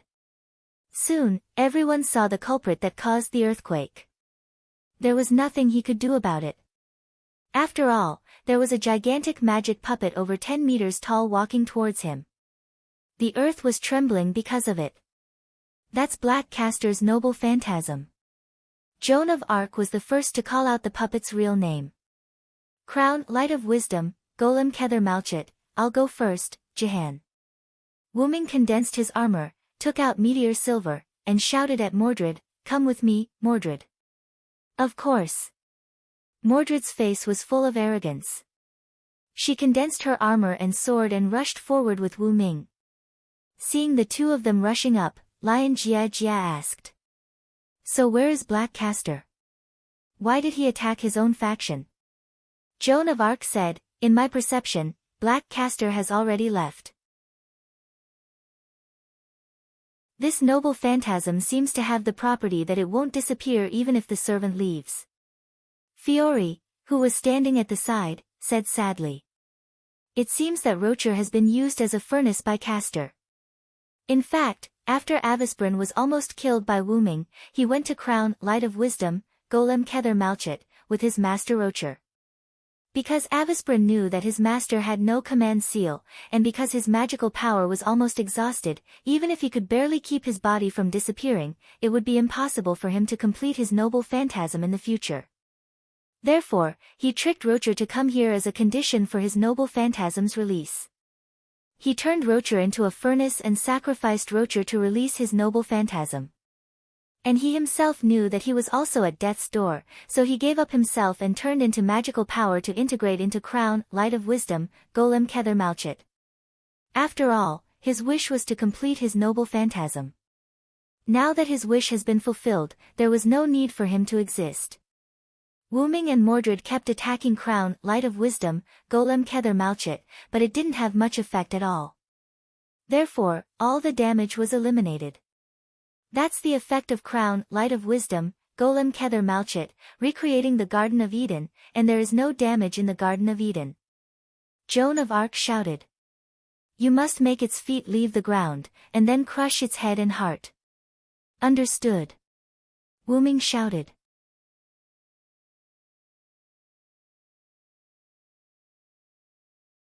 Chapter 71. After knowing its weakness, Wyrm no longer fought with the Crown, Light of Wisdom, Gold Kether Malchit. Wyrm released a large amount of magical power and accelerated, avoiding the Crown, Light of Wisdom's attack. He then slid under the Crown, Light of Wisdom and held the sword with both hands. Then he used the sword as a plank and hit the lower part of the Crown, Gold Kether Malchit. That hit made the men present shudder. Don't get me wrong, Wyrm wanted to hit it into the air. With the release of magical power, a large amount of magical power rushed out of Wu Ming's body like starlight. The light of wisdom, Gold Kether Malchit, was sent flying into the air by Meteor Silver, and its huge body was still struggling. Then, Wu Ming held the sword with both hands on his waist, and the starlight in the sky flowed rapidly, and the Meteor Silver began to gather a large amount of starlight. Silver. With the release of Noble Phantasm, Wu Ming swung the Meteor Silver, which gathered a large amount of starlight, upward. The starlight rushed toward the sky like a rushing river until it completely covered the crown, Light of Wisdom. The light beam formed by the starlight continued to fly upward until it reached a place where people couldn't see it. After a while, the light beam became thinner and thinner until it disappeared. The 10-meter-tall crown of Wisdom Golem Kether Malchit was completely turned into ashes, not even a speck was left. Only a little bit of starlight that had not completely dissipated was left. Wait for me, the Silver Knight, stood in place with his sword. Masters such as Fiore, Collins, and Gold were all dumbfounded. Sieg was fine, after all, he was just born not long ago, and he didn't know how powerful Noble Phantasm was. The heroic spirits were still fine, but they were also a little shocked. How? How is this possible? How could the French General Sodlek have such a powerful noble artifact? Gold said in a trembling voice. Indeed, Sodlek only fought against ordinary people, and he didn't do anything like that. He shouldn't have such a powerful relic. Collins gulped and pushed his glasses up. Hey, Ryder, are there only a few servants with such a powerful relic? This was the question Sieg asked Astolfo. Huh? Are you an idiot, master? Such a powerful relic is already considered a first-class servant, Astolfo said. Also, if I'm not mistaken, Sodlek's Noble Phantasm hasn't been fully unleashed. In other words, it hasn't been fully unleashed yet, said Sharon, the black archer who was assisting on the roof earlier. On the other hand, Mordred directly rushed over to Wu Ming's neck and laughed loudly. As expected of a Villo, what a beautiful attack. Wu Ming touched the armor, took back the Meteor Silver, and looked at Mordred helplessly. I told you to train with me, but you didn't listen. You even started a rebellion when I wasn't around. I really don't know what you were thinking. You bastard, shut up. What's there to show off? Even so, didn't I still end King Arthur? Mordred looked at Wu Ming with a fierce expression. Even if the two of them fought on the spot, no one would doubt it. That. I've been curious since the beginning. Red Saber has always called Mr. Sodlek a Villo. Could it be that Mr. Sodlek isn't actually Sodlek, but a Knight of the Round Table Villo? Fiole, who was sitting in a wheelchair, asked. As soon as she asked, the scene became silent. There was no doubt that this was a secret for the heroic spirits. In fact, there's nothing to hide. If you still don't want to sleep, then I'll tell you my story. Because of the attack of the crown, Light of Wisdom, Gold Kether Malchit, Marinia's fortress was also damaged, so everyone didn't plan to sleep, they had to clean up the damage first. Under the command of Cowles, the androids began to move the stones and clean up the damaged places. The servants also came to help, and Cowles, Gold, and others also joined in. Only Fiole, who had difficulty moving, sat in a wheelchair and listened to Wu Ming's story. First of all, I'm Sodlek, but I'm Villo, a Knight of the Round Table. Wu Ming raised a larger stone, and the servants were responsible for cleaning up the stones that the androids couldn't clean up. Several people were surprised when they heard that. Is the story of Sodlek fighting the mystic dragon in the Alps true? Fiole asked. What she meant was the rumor that Sodlek let Villo, a Knight of the Round Table's incarnation, take over his body was true. No, it's half true. I did fight the mystic dragon, but that was when I was Sodlek. Wu Ming crushed the boulder. Then he asked, do you know the legend of Villo, a Knight of the Round Table? Yes, Villo was cursed by the Black Magician in order to save King Arthur's sister, Morgan Le Fay. His body turned into a dragon, and his mind was devoured. He was sealed by King Arthur, Merlin, and others. Some people also commented that Villo's incarnation was the beginning of the end of Arthur's dynasty. Cowles said. Save that be *tch. She was the one who forced Wyrm to reveal his true form, the mystic dragon, and then sealed Wyrm in the scroll. That despicable be *tch. Mordred said as she punched out with all her might, shattering a boulder. The boulder splashed and hit Leo Gielli, causing Leo Gielli to complain, "Hey, hey.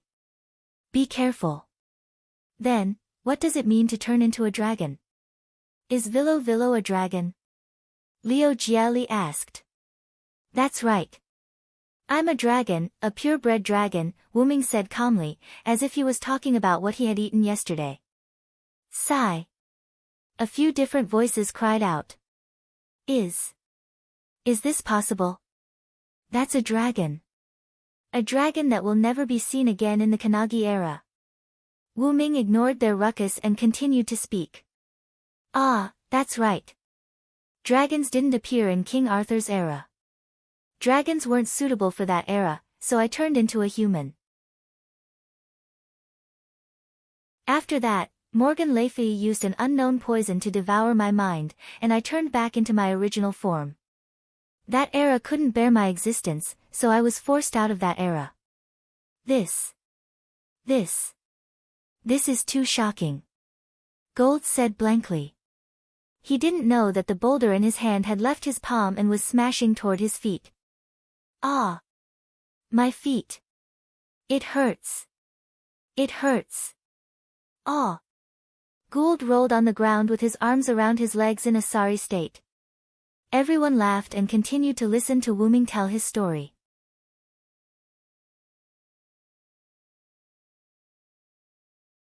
Chapter 72. Wyrm continued. After I was expelled from that era, I experienced a lot of things that this world doesn't know and doesn't record. Finally, I came to the origin. At this point, everyone stopped what they were doing. Even Golder, who was holding his feet and crying in pain, stopped talking and looked at Wyrm quietly. To be honest, what's so good about the origin? It's all chaos.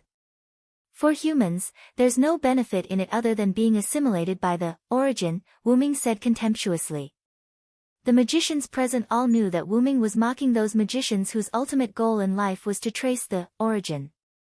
However, Patriarch Darnik of the Eugomarinia family also seemed to want to trace the origin, so they, who carried the name of the Eugomarinia family, belonged to this kind of people. Fiol, Collins, and Golder were all silent. Were they disappointed because the origin that the magicians had been searching for was easily found by the other party, or were they sad because they were mocked by the other party? Wyrm didn't know the reason for their silence, but Wyrm knew that the 3 Eugomarinia magicians present were not evil people. From Wyrm's point of view, the 3 Eugomarinia magicians present were not evil people. From Wyrm's point of view, Fiol and Collins were not suitable to be magicians. This was not referring to their aptitude, but their personality, especially Fiol, who was like a little sister next door. Collins was fine. He could make up his mind to kill people, but he would not violate the morals in his heart. There was also Golder, the middle-aged fatty. He was proud, arrogant, and narrow-minded. Moreover, Golder had always disliked the androids, but Wyrm could see that he had a deep impact on the androids that Ziegfeld had saved. Now, although he still spoke ill of the androids, he was much better than before in terms of details and attitude. In short, he treated the androids as humans. Then, I lived in the origin. What? I know this may be unbelievable to you, but I really lived in the origin. My body is somewhat special. It can absorb the power of the origin to accelerate its growth. Then, Wyrm looked at Jean. Then, with the help of the suppression, I subconsciously reincarnated into a village in France. My physical body was still sleeping in my roots. After that, it's the story of Sodric. In order to be able to use the noble artifact that I had when I was a Villo, the suppressive force added the story of how I met the demonic dragon that the Villo transformed into. I see. That explains why you can use Villo the Knight's noble artifact so freely, Fiore said. After Wu Ming finished speaking, the place was pretty much cleaned up. Then, Wu Ming said, "All right, everyone, hurry up and go rest. We need to conserve energy for the next few days and prepare to attack the space garden." Just like that, everyone spent an incredible night. It could be said that because of Wu Ming's words, several people couldn't fall asleep. The next day, in the conference room. "So, what happened again? Why did you call me up so early in the morning?" Wu Ming said as he sat in his seat. Looking at a few yawning people who hadn't fallen asleep, Wu Ming looked at Jean again. He noticed that Jean had dark circles under her eyes. Was the impact of those words on Jean too much? Wu Ming thought. "It's like this." Fiore sat at the head of the table and said, "Now, there is a very urgent matter." After that, she took out a newspaper and placed it in front of everyone. "Jack the Ripper," Jean said. "Is it Black Assassin?" Wu Ming asked. "Yes. Recently, more and more people have been sacrificed in the serial murder cases. Just last night, 8 people were killed. Now, dozens of people have been killed, including magician," Collins said with a serious face. "We can't get in touch with our blood relatives in Tulifas, and they're probably already, needless to say, they must have also been killed by Black Assassin Jack the Ripper. Although this is our Ujitom Irenia's matter, now we are unable to solve this matter, so we want to entrust the ruler to help us solve this matter. Black Assassin's practice has exceeded the rules of the Holy Grail War. As the ruler of this Holy Grail War, I have the obligation to stop Black Assassin. Please rest assured that I will help you." Jean looked at Fiore seriously. Fiore couldn't help but breathe a sigh of relief and said, "Great, I thought this would conflict with your identity as the ruler." "How can that be? Even if I'm not the ruler, I will still help you. After all, Black Assassin's practice is unacceptable to me. As a heroic spirit, he wantonly attacked ordinary humans and magicians. There is no doubt that Black Assassin has fallen into evil." Then Jean looked at Wu Ming and said with a smile. "And even without me, Sodric will definitely not allow Black Assassin to exist." Wu Ming, who was resting with his eyes closed, opened his eyes and looked at Jean. "Of course, now I'm not only the French General Sodric, but also a Knight of the Round Table Villo. Such evil people must be punished. Really, I didn't want to care. After all, Sodric was the one who was righteous, not Wu Ming. The suppressive force created a fake history, and arranged Wu Ming's identity as a young man with a sense of justice. Sodric sacrificed himself for his country. Although Wu Ming's sense of justice wasn't low either, he wasn't as righteous as Joan of Arc. However, Black Assassin Jack the Ripper is currently in Tulifas. Who knows, he might have infiltrated the castle, which would undoubtedly interfere with our plans. Yep, let's deal with Black Assassin Jack the Ripper first." That was why Wu Ming was said to be at Sundara. "Then, do we have any information about Black Assassin now?" Astolfo asked. "Yes, Master and I have fought with Black Assassin before." Just as Sharon was about to tell them about Black Assassin Jack the Ripper, he was suddenly shocked. "What's wrong, Archer?" Fiore asked. "Master, do you still remember the information about Black Assassin?" Sharon asked. Sigh. "How is that possible? I clearly remember." Fiore was also shocked. It seems that Black Assassin has a special ability to make people forget about him. As expected of the Jack the Ripper who fooled Scotland Yard, Wu Ming said. Wu Ming guessed that Black Assassin might have evolved into a noble phantasm because his true identity had not been discovered. Between August 7 and November 9, 1888, Jack the Ripper killed 5 prostitutes in an extremely cruel way near Whitechapel in the East End of London. Jack the Ripper wrote many letters to Scotland Yard, the local police station, to provoke them, but he was never caught. It was not even clear whether Jack the Ripper was a man or a woman. Until now, no one had figured out who Jack the Ripper was. Wait, so we only know that Black Assassin's real name is Jack the Ripper, and we don't know anything else? Although I don't want to admit it, it is the truth. Hey hey hey hey.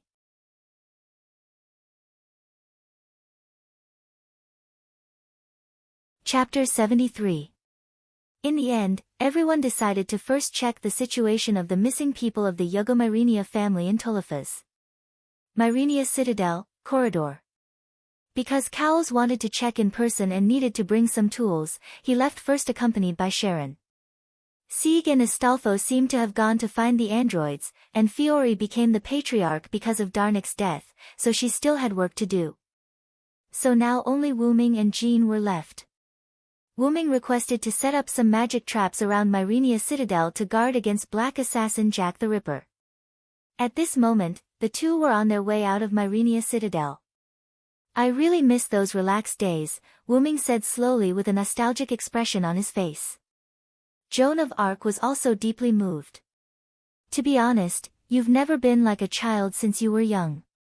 No matter what you do it well. You're calm and strict. Back then, there were many girls who fancied you. Jean covered her mouth and giggled. Wuming looked at Jean with a relaxed expression.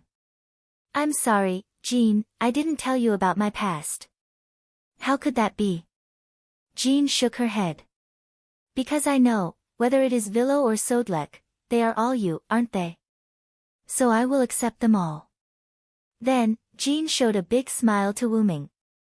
After seeing this smile, Wuming also relaxed. Really, and you still say you are not a saintess. Your ability to heal people's hearts is really strong. But Jean was unhappy when she heard this and began to preach to Wuming with a straight face. Really, Sodlek, I always said that I am not a saintess, and you still dare to tease me. Wuming quickly waved his hand and said, sorry. Then Wuming looked at Jean seriously. But for you to say such things, maybe you really are a saintess sent to the human world. Jean had a helpless look on her face. Hey Jean, do you remember our companion? Wuming's question silenced Jean. Then, she slowly said, how could I forget? They are our companions who fought off the invaders with us. Ah, that's right. This is a memory that can never be forgotten. Especially after you were captured, Gil and the others asked Charles VII, who had ascended the throne with your help, to send troops to arrest you. They knelt for 3 days and 3 nights. Is that so? I'm really sinful. Jean's face was slightly sad. Clearly, this holy maiden was unwilling to see her companions treat her in such a manner. Charles VII also wanted to save you back then, but he couldn't do it in the current situation. Gil and the others couldn't do anything either. Wuming looked at Jean. So, I'm here. The atmosphere gradually became sorrowful. We were born together in a village called Domremy. We left the village together and fought together for 2 years. In the end, we were burned to death together. If there's anything I regret, it's that I didn't get to see the smiles of the French people defeating the invaders. But I don't regret it, Sodric. Jean looked at Wuming. I have sinned deeply, and I have always felt lucky to be able to return to the arms of the Lord in the end. Then Jean looked ahead and continued to speak. But I think it is a happy thing to die with you, although I don't want you to be burned to death. Then, after seeing the gate of Myrenia, Jean quickened her pace and walked out of the castle. Wuming gradually stopped and looked at the back of the holy maiden. As expected of someone who looks just like Lia. With that, he strode forward again. Well, I'm just not satisfied with the lack of a hogue. If Jean heard this, she would probably roll her eyes again. She might also ask who Lia was. Outside Myrenia City. Wuming took out a large number of scrolls from the golden ripple, and they piled up in front of Wuming's chest.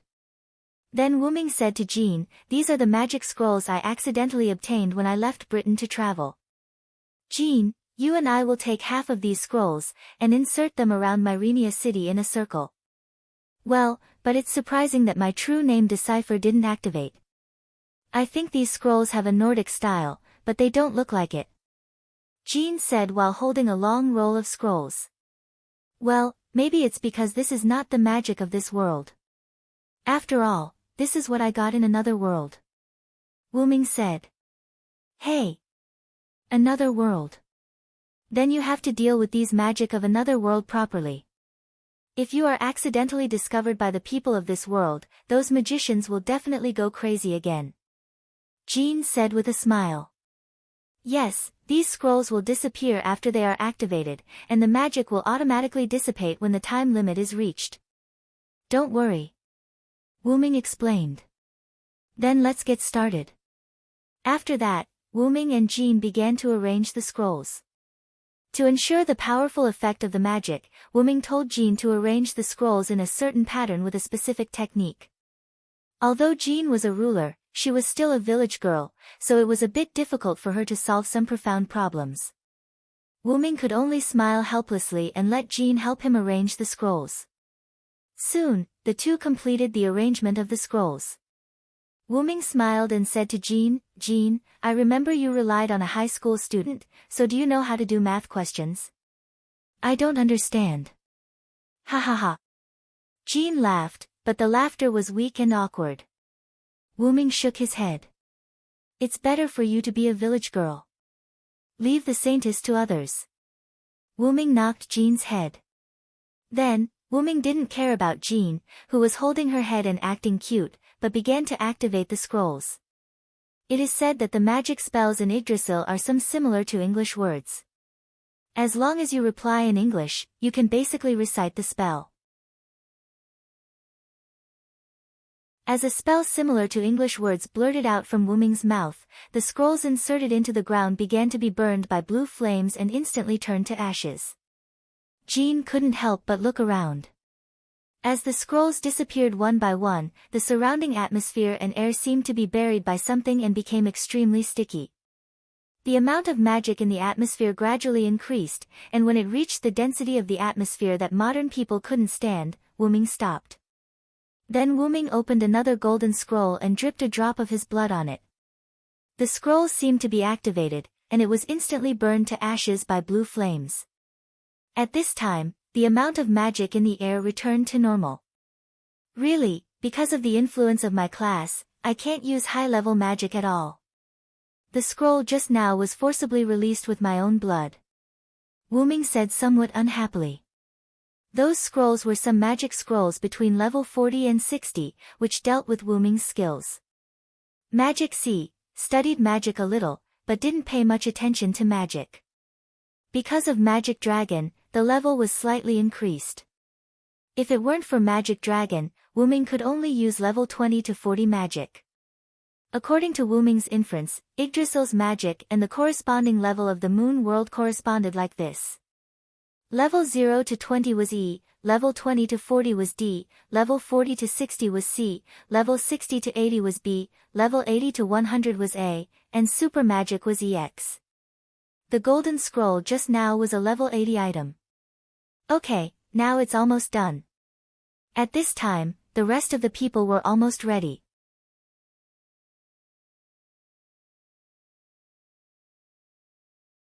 Chapter 74.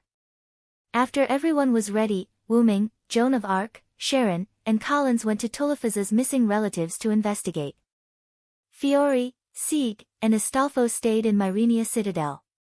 Because the missing people were distributed in different places, it took a long time to investigate the last missing person. In the basement of a room. Including this place, 8 people have been investigated. This is the last place to investigate. Collins squatted on the ground and was examining the body. Looking at the corpse tied to the chair with its eyes rolled back and several scalpels stabbed into its body, everyone fell silent. Collins pulled out the scalpels one by one, and there was no more blood to flow from the wound. The results of the investigation in 8 places have a commonality. Everyone's heart was dug out. Speaking of this, everyone present frowned. The heart is the essence of magic power. It's not surprising for Black Assassin to have it dug out.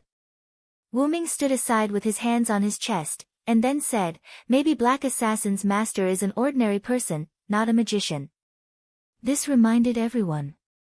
Then, digging out a magician's heart to replenish magic power makes sense, Sharon said. In addition to digging out the heart, the body looked like it was interrogated before death, and the torture method was extremely cruel, Collins said. The strange thing is that some of the bodies have traces of torture, and some of the bodies have no traces of torture. That's what's strange. Sharon continued what Collins was about to say. Is it possible that Black Assassin needs people's fear, so they tortured these people? Joan of Arc asked. Impossible. This can't explain why some of the bodies have no traces of torture, and it's not that there wasn't enough time. We were all busy with the war between the Black and Red before, and we didn't have time to care about Black Assassin. Wuming shook his head and said with a frown. I thought it was a magic ritual, but it doesn't look like it, Sharon also said. Cowles stood up and walked back. In that case, I'd better implement remnant memory. Jean did not understand these magic tricks and asked, what is that? It's a kind of magic that can obtain information about them before they die, although it's a little dangerous. Collins took a chair and said, but now we can only abandon the Rook to save the king. Wait. Wuming seemed to have sensed something and quickly said. After that, he rushed out in an instant, leaving only one sentence. The magic trap I left in Myrenia has been triggered. The opponent is a servant. What? Ka Rong immediately ran over as well. Berserker! Cowles shouted to Sharon. Ah, ah, ah! Cried Frankenstein, and ran out. The people being interrogated are all people who have the password to open the mechanism in Mylnia Citadel. So that's how it is. Black Assassin wants to attack Myrenia Citadel, Collins analyzed. After listening, Jean hurriedly ran out. Only Cowles followed him out unhurriedly. After all, no matter how fast he was, he could not reach the speed of a servant. Not to mention, he needed to calm down.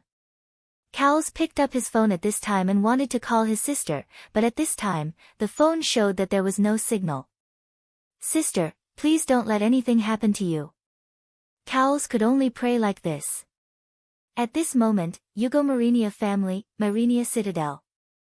Around the edge of the citadel, magic formed a protective barrier, protecting the entire citadel in a hemispherical shape. The outside of the protective barrier was filled with thick fog, including the roof. The cyborgs who were originally left outside Myrenia Citadel also withdrew. In the hall at the entrance, Gold, Sieg, and Astolfo were checking these cyborgs. Some of the cyborgs were outside the protective barrier and inhaled slight fog acid.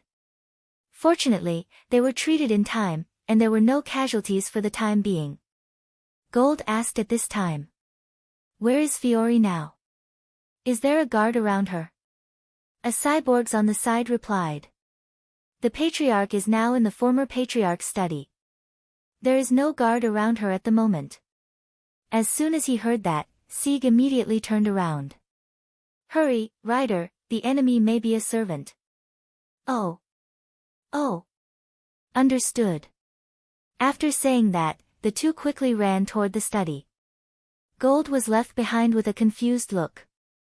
At this moment, the protective barrier outside seemed to have reached its limit and broke with a bang. The thick fog spread to Myrenia Citadel at a speed visible to the naked eye. Damn it! Gold quickly took out a golden sandalwood-like box, put it at the door, opened the lid, and a purple smoke came out. This purple smoke seemed to have the effect of blocking the thick fog, and the thick fog did not come in through the gap of the main door. However, other places in Myrenia Citadel were invaded by the thick fog. Slowly, the entire corridor where Fiore was located was filled with thick fog. Fiore, who was still busy working in the study, also found something wrong at this moment. She quickly opened the door and looked at the corridor. Looking at the corridor covered with thick fog, Fiore took out a magic handkerchief, covered her nose and mouth with one hand, and pushed the wheelchair with the other hand, walking toward the room where her magic dress was stored. After all, Fiore's legs were paralyzed because of the deterioration of the magic circuit. She said that she had obtained extraordinary magic skills, but she could not move freely. Usually, she relied on the magic dress she developed to move. Link Enhanced Magic Dress was the name of Fiori's self-designed magic dress. It was a prop specially designed to replace the immobile feet. However, even a third-rate magician would become a first-rate magician if he were to put on this set of clothes. The shape was similar to a backpack, and there were 4 artificial hands on the back. It was forged with a special alloy that was easier to circulate magic. Each artificial hand had an animal spirit attached to it, and it could move according to Fiori's will. It could also move automatically according to the situation to protect Fiori as the owner. When Fiori finally walked to the door of the room where the magic dress was stored, Fiori caught a glimpse of a strange little girl standing behind her with a knife. But there was no doubt that this cute little girl with white hair was the serial killer, Black Assassin Jack the Ripper. Maybe Fiori was a little panicked. After opening the door, her body tilted and the wheelchair fell to the ground. Fiori hurriedly climbed in and then closed the door with a spell. Just as Fiori heaved a sigh of relief, the door was opened again. "I'm so sorry, sister. I know the spell of this door." The innocent child's gentle words made Fiori's whole body cold, and her pupils shrank. There was no doubt that this was the voice of hell.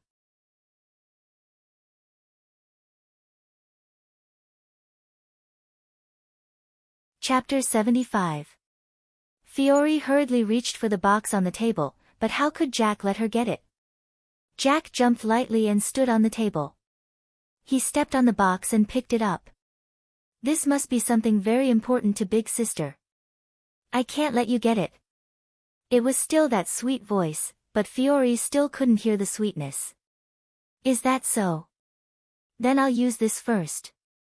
Fiole suddenly raised her hand, which had been equipped with a magic suit at some point in time. She pointed at the 2 mechanical arms that were connected to the back of a chair by the wall. Following Fiole's command, the mechanical arms shot out magic bullets. Jack jumped back and used the box in his hand to block the attack. Then, Fiori made a prompt decision. She equipped the mechanical arms and jumped out of the window. Pang! The window was broken. Fiori relied on the mechanical arms and barely reached the ground. Just as she stabilized her body, she saw a sword attack. Ka! One of the mechanical arms was broken. It was cut off by Black Assassin Jack the Ripper, who had caught up with Fiori with agility. "Big Sister, because of the magic trap outside, I wasted a lot of time." Assassin took the dagger that was still dripping blood and walked in front of Fiori, who was paralyzed on the ground. "Be obedient and let me kill you, Big Sister." At this moment, a meteor-like light arrow shot toward Jack. Jack nimbly jumped back and dodged the light arrow. The light arrow pierced the place where Jack was originally standing and buried deep into the ground. The light scattered and the light arrow revealed its original shape. It was a shining knight's sword that shone like a fashion trend. "Oh, a weapon I've never seen before. Is it a servant?" Jack said to himself. At the same time, he looked in the direction of the light arrow in the fog. Wu Ming, who was dressed casually, walked over unhurriedly. His hand reached into the golden ripples and took out a bottle of recovery potion. He handed it to Fiori, who was still in the fog. "This is a recovery potion. Drink it first." "Oh. Okay, thank you." Fiori was a little confused, but she still followed Wu Ming's instructions and drank the red potion. Wu Ming then pulled out the meteor silver that he had bought from the ground. "Black Assassin Jack the Ripper. Am I right?" Wu Ming looked at the young Jack. "That's right, I'm Jack." "So, big brother, do you want to be killed by me?" Jack asked innocently. "I'm sorry, but I'm here to crusade against you." After saying that, Wu Ming pressed the tip of the meteor silver sword to the ground and instantly released all of his magic power. The release of mana led to the movement of the air. At this moment, the mana produced by Wu Ming's body instantly blew away the thick fog that covered the surroundings. "What?"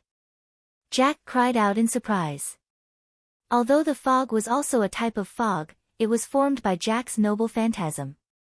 He did not expect it to be blown away so easily. Then, Wuming instantly put on his armor and rushed forward. Because of Wuming's B+ dexterity attribute, his dexterity was comparable to that of a rank A. Even Jack almost could not react to this attack. Bang! The ground was shattered by Wuming's knight's sword. Jack narrowly avoided this attack, but before she could stand firm, Wuming rushed up with his sword again. Realizing that she could not avoid it, Jack tried to use the dagger in her hand to block the knight's sword that pierced through the air.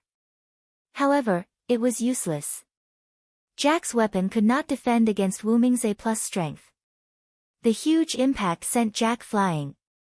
A wound from her left shoulder to her right abdomen appeared on Jack's body, and blood flowed freely. "It hurts, Mom, it hurts," Jack said weakly as she lay on the ground. "That's enough, Black Assassin." Wuming held the meteor silver and looked at Black Assassin, who was lying on the ground and unable to get up again.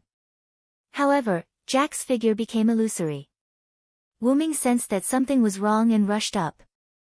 Wuming fiercely stabbed his sword into Jack, who was paralyzed on the ground. The meteor silver stabbed into the ground, and Jack, who was originally here, was gone. "Command curse." Wuming pulled out his sword and said calmly. Then, Wuming looked around. The fog that was still gathering after being blown away disappeared at a speed visible to the naked eye. "Master!" Sharon, who was dressed in ancient Greek clothing, jumped down from the roof. "Master! Are you okay?" Sharon crouched down and wanted to help Fiore, who was lying on the ground. "I'm fine, Archer. It's all thanks to Mr. Sodrick this time." Fiore stood up with Karen's help and thanked Wuming. "Thank you very much, Mr. Sodrick." "Thank you, Mr. Sodrick. I will repay your kindness to my master." Sharon also thanked Wuming. "Alright, don't thank me yet. Take Fiore back to rest. I'll go see how the others are doing in the fortress." Then, Sharon brought Fiore back to the room. Wuming saw Sieg and Astolfo, who hurried downstairs. "Mr. Sodrick, how are you? Are you okay?" Sieg asked worriedly. "The fog has dissipated. Did Assassin retreat?" Astolfo asked. Wuming put the meteor silver into golden ripple and said to the two, "Black Assassin Jack the Ripper has been injured by me. When I dealt the fatal blow, his master used a command curse to summon him back." After saying that, Sieg and Astolfo let out a sigh of relief. After all, they knew that the other party was not a powerful servant. "By the way, are some of the androids poisoned?" Wuming asked. "Yes, because some of them accidentally inhaled some of the fog outside the protective shield you set up. But there are no deaths for now," Astolfo said. "Then, I'll give you these." After saying that, Wuming opened the golden ripple again and took out a large amount of red potions from it. "I've given it to you before, and you've used it before. You should know how to use it. Give it to the androids." Sieg and Astolfo held more than 10 bottles of red potions and looked at Wuming, not knowing what to do. "That. Mr. Sodrick, you haven't used all the potions you gave us before. You don't have to give them to us anymore." Sieg asked carefully. Yeah, I would have forgotten if you didn't mention it." Astolfo agreed. Wuming just smiled faintly. "Save the extra for later. If one day I'm not here, you won't be able to find me even if you want to." With that, he strode towards Jean, who had just rushed over. Looking at Wuming and Jean talking about the attack, Sieg was a little stunned. Astolfo noticed it and asked, "What's wrong? You look very confused." "Mr. Sodrick, I miss the humans of this era. I almost forgot the fact that he is a heroic spirit." Astolfo thought for a while and said, "Maybe Sodrick has experienced a lot, so it's easy for him to go deep into various eras. After all, didn't he say that he traveled through the world as a dragon? He must have experienced several different eras." "Is that so?" Sieg said faintly. Okay, let's go and give these potions to the androids first." "Let's go." Wait for me, Ryder."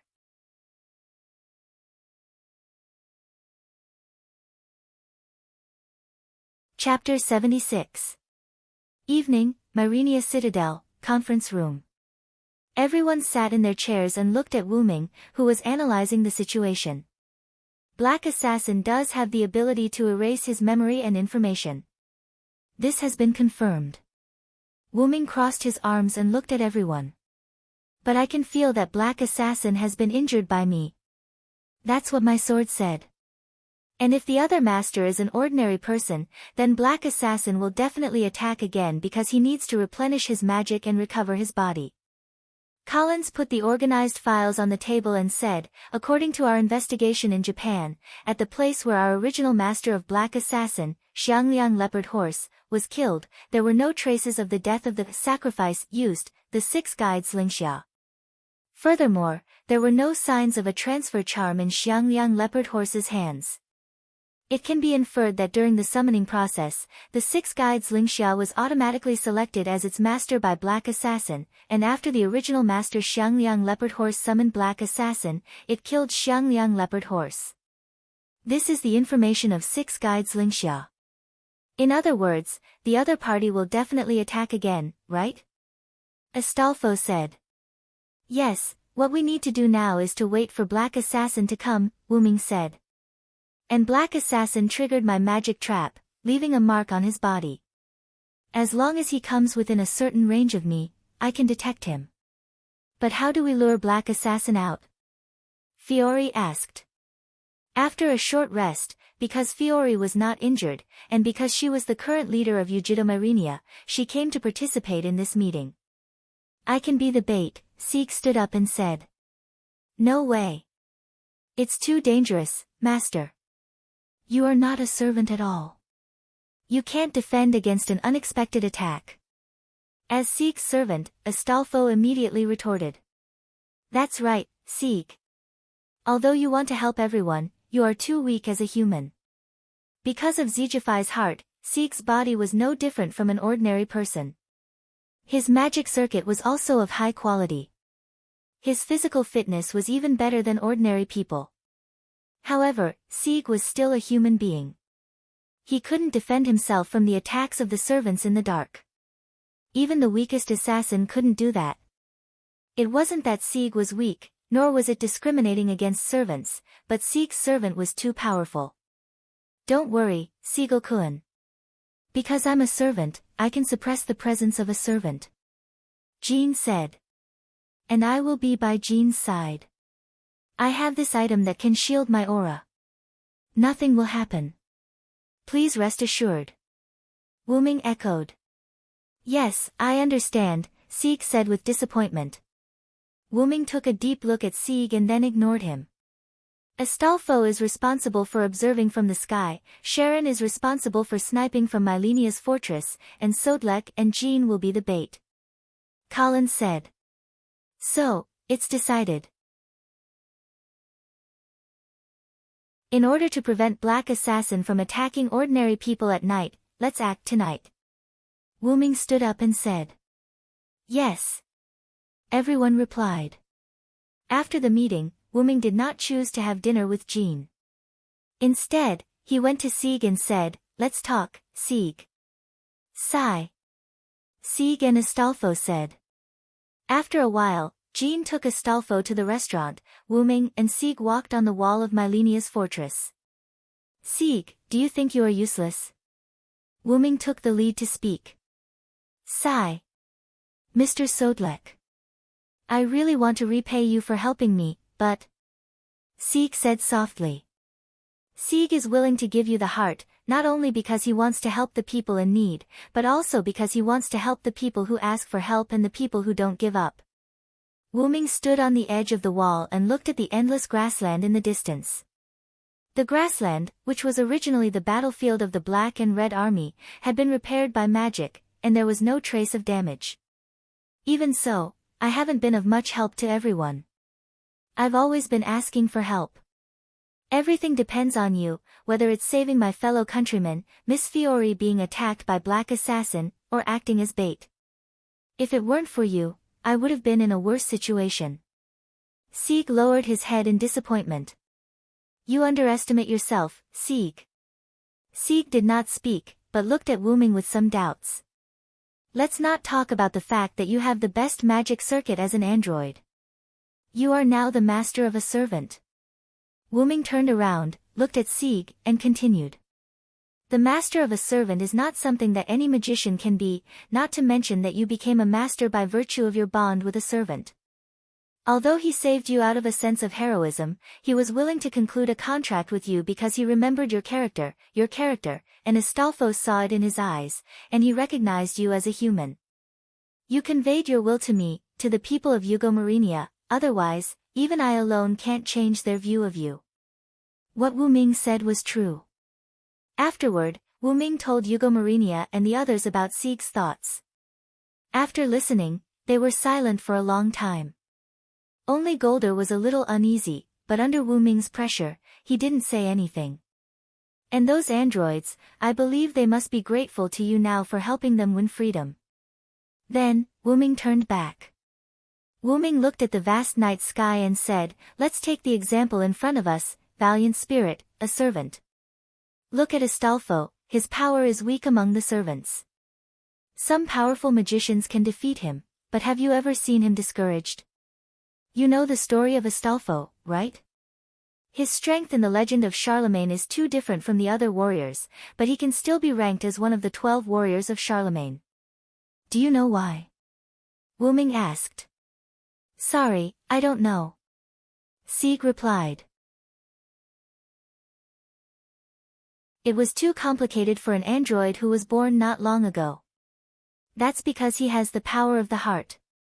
The power of the heart. Sieg said thoughtfully. Whether it's the declaration of destruction that can break all magic from the witch, or the lost spear of Argalia, or the magic horse from the evil magician Atlanta, Astolfo relied on the power given by others to get through the difficulties. And Astolfo has a strong heart, a casual and upright character, so he was entrusted by so many people. It was precisely because Astolfo didn't care much about these external forces that he was included in the list of her noble phantoms. The strength of the heart is the real strength. The strength of the heart is the real strength. Sieg muttered this sentence, thinking. This is what my grandfather who adopted me told me, and I always remember the truth he taught me. Then, as if he had thought of something, Wu Ming said, right, by the way, protecting you wasn't just because of Ziegfeld's request, but also because I have a whole new level of respect for you. Also, since you have accepted Ziegfeld's heart, you must have also obtained his power, but it hasn't been activated yet. Wu Ming turned around and was ready to leave. After all, if he didn't leave, his stomach wouldn't be able to stand it. Think about it, don't worry about us tonight, believe in the power of the heart.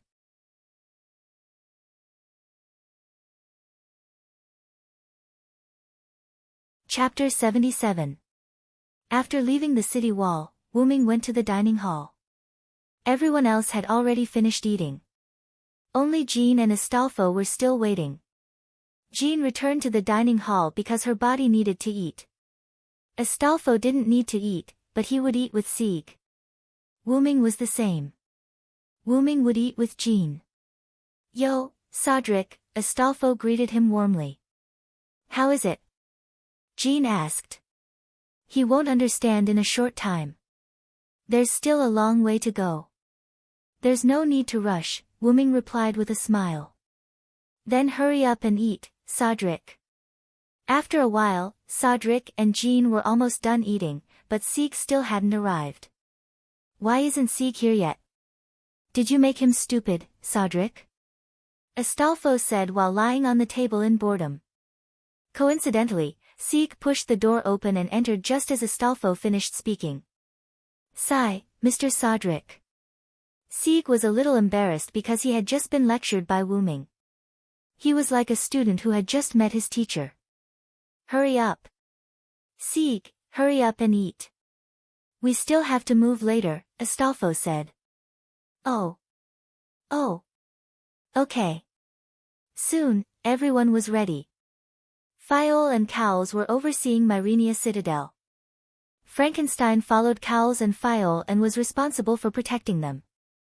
Wu Ming and Jean were the main force and bait. Astolfo was scouting from the sky. Sieg had to deal with special situations with Astolfo, so he rode the eagle with Astolfo. In the end, Sharon would use all-seeing eyes to snipe. As for Leo Gialli and Mordred, they were on different sides. Even with Wuming, Leo Gialli still insisted on moving separately. After discussing how to deal with Shiro Amakusa, the two of them found a graveyard near Tulifas and left Myrenia Citadel. Let's go, Jean. Okay.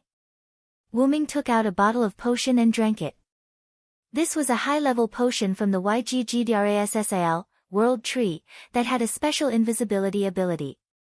It could block the detection of skills, and only the detection of buildings could see through it. After drinking it, Wuming instantly became transparent. After seeing Wuming disappear, Jean suppressed her magic power and began to act as bait on the street. Because of the man-killer fiends that appeared in Tulifas, no one went out at night. The moonlight shone on the ground, and Joan of Arc, wearing a student uniform, walked on the street step by step. Many residents were already asleep, and there were only a few households with their lights on. Even so, the surroundings were not dark. After all, the moon tonight was much brighter than usual. Wuming hid his figure and followed behind Joan of Arc. Although the plan is good, I'm afraid that the other party won't play by the rules. Wuming thought so. And just in case, Wuming had already set up magic scrolls around Myrenia Citadel, and with Sharon and Frankenstein in the Citadel, there was no way for anything to go wrong. Fortunately, Black Assassin wasn't as sly as Wuming thought. Slowly, the surroundings started to become foggy. Whether it was Sharon, who was using clairvoyance to observe from the top of the citadel, or Astolfo, who was riding an eagle together with Sieg, they were all tense as they observed Joan of Arc's surroundings. At the corner in front of them, a black shadow flashed by, and Joan of Arc saw it. It was as if the shadow was luring Joan of Arc. Seems like the other party isn't a simple person, he knows how to lure the enemy. Wuming said from behind Joan of Arc, then do we need to chase after him? Joan of Arc asked without turning her head. Of course, the other party has already created an opportunity for us, how could we not use it? Don't worry, I'll be right behind you. Yeah. After that, Joan of Arc rushed to the place where the black shadow disappeared. After a series of tossing and turning, the black shadow led Joan of Arc to a residential area that was accessible in all directions. Joan of Arc stood in an empty place and carefully observed the surroundings. On the roof of a residential building behind Joan of Arc, Black Assassin Jack the Ripper's figure emerged. From now on, it will be hell. Black Assassin was seen in a pose, holding the two swords backward, and chanting. We are fire, we are rain. Strength, Mary Ripper. The moment he shouted out the noble phantasm, Black Assassin rushed to Joan of Arc. Joan of Arc immediately sensed the danger and quickly condensed the armor and the holy flag. Clank. What? Black Assassin Jack the Ripper shouted in disbelief. His pair of daggers were blocked by something invisible. Wuming appeared, holding the meteor silver, and was in a stalemate with Jack's daggers. Long time no see, Assassin Jack the Ripper. The moment he saw Jack the Ripper, Wuming recalled all kinds of information about Jack before. Wuming lifted Jack and sent him flying. Jack flipped in the air and stabilized his body when he landed. Why? How can you be okay? Jack's noble phantasm, Mary Ripper, used 4 level D daggers to inflict curse-type damage on enemies with specific conditions. When the conditions were met, there would be a curse effect of resentment. It was said that there were more than 80,000 prostitutes in London's slums who were killed and thrown away for the sake of living. There were 3 conditions. Night, female, fog. If Jack used his noble phantasm when all the conditions were met, the target's internal organs would immediately be pulled out of the body and become a corpse to be dissected. If the conditions were not met, it would only inflict damage, but at this time, every time the conditions were met, the power would also increase. But, big brother and big sister, why are you okay? Jack's noble phantasm was not a dagger attack, but a curse, so it could be used from a distance. That meant it could be targeted from a distance. Even if someone blocked the noble phantasm, the targeted person would be hurt. Jack was a little confused. Even if it couldn't cause a fatal blow to the opponent, it should at least cause some damage. But Jack looked at Wyrm. He clearly hit Wyrm, but he didn't see any effect. And Joan of Arc, who was behind him, also didn't seem to be affected. How can using a curse on the mystic dragon work? Wyrm said sarcastically. Mystic Dragon EX, entangled by the so-called curse of being possessed by the mystic dragon, cursed as a dragon with huge magical power, basically ignoring all negative effects. The curse of 80,000 abandoned babies is not enough. Wyrm shouted. And I have resistance to curses. Even if you hit me, it will only cause a little damage, and it can't cause fatal damage to me at all. Joan of Arc, who was holding the holy flag, said. What was needed to defend against the effect of this noble phantasm was not physical defense, but resistance to curses. It happened that Joan of Arc, as a saintess, naturally had resistance to curses, and her level was not low. Surrender, Jack, if you surrender now, I won't kill you. Sigh.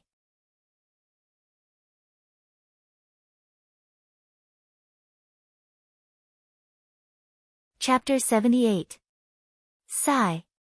Not only Jack was puzzled, but even Jean was also puzzled. If you surrender now, I will restrict your freedom until the end of the Holy Grail War, Wyrm continued. For some reason, Wyrm rejected the original plan to get rid of Jack the Ripper. But Jean seemed to want to say something. However, Wyrm interrupted her. Let me be willful for once, Jean. Okay then. After all, Jean and Cedric were close friends who had gone through life and death together. After thinking for a while, Jean, who couldn't think of a reason, decided to believe in Cedric, who was also Wyrm. After seeing Jean agree, Wyrm smiled. Then he said to Jack, how about it, have you thought about it? Your body hasn't fully recovered yet. It must be very disadvantageous for you to go against us. Wyrm looked at Jack, whose body was wrapped in bandages, and saw at a glance that Jack's injury caused by Wyrm hadn't recovered yet. I refuse, big brother, what are you talking about, we are enemies now, Jack's innocent face looked at Wyrm expressionlessly. Is that so? Is that your answer? Wyrm closed his eyes and said. Then, I will completely defeat you. Wyrm opened his eyes, and red vertical pupils appeared in his black pearl-like eyes. The shiny silver armor was instantly donned. Wyrm held his knight's sword and rushed towards Jack in an instant. Jack also came prepared this time. At the moment Wyrm moved, he also jumped back and threw a child out of the darkness. Wyrm held the child, looked at Jack who jumped on the roof and began to retreat, and quickly handed the child to Jean. Jean, I'll leave him to you. No problem, don't worry, go after him. After Jean took the child, Wyrm looked in Jack's direction. Jack jumped onto the roof, looked at Wyrm, and began to jump from house to house. Meanwhile, Wyrm stomped the ground with his right foot, releasing a large amount of mana. With Wyrm's right foot as the center, spiderweb-like cracks appeared on the ground. Wyrm directly charged into the sky, bursting toward Jack, who was constantly jumping on rooftops. What? Jack felt Wyrm catching up. He turned around and couldn't help but exclaim in surprise. Jack hurriedly changed directions and jumped into the complicated and narrow residential streets in an instant, sprinting quickly. With Jack's dexterity, coupled with his aura-blocking A's skill, it was reasonable to say that escaping should not be a problem. However, a few arrows were shot from a distance in front of Jack's path. Now, Jack couldn't slow down at all. If he slowed down, Wyrm would catch up. But if he didn't slow down, the arrow in front of him would definitely hit him. There was a wolf in front and a tiger behind. Jack was on guard against Wyrm catching up and waiting for him. While holding a dagger, he was ready to cut off the arrows. Just as Jack cut off these arrows, suddenly a special arrow that was twice as fast as the previous arrows burst toward him. Jack was just about to use his dagger to hit the arrow when Wyrm, who was behind him, shouted, "Don't even think about it." Wyrm gathered his mana on the meteor's silver sword, held the hilt with a backhand grip, and threw it out like a javelin. Jack knew that he couldn't block this blow, so he could only use his dagger to block the sword's trajectory. Poochie! The arrow that burst out directly shot through one of Jack's legs. Because of the impact of the arrow, Jack's leg was directly broken. The broken part showed a golden state of spirit, and Jack fell weakly to the street. Jack looked at Wyrm, who was chasing over, and no one knew what he was thinking. Wyrm didn't launch an attack and just watched.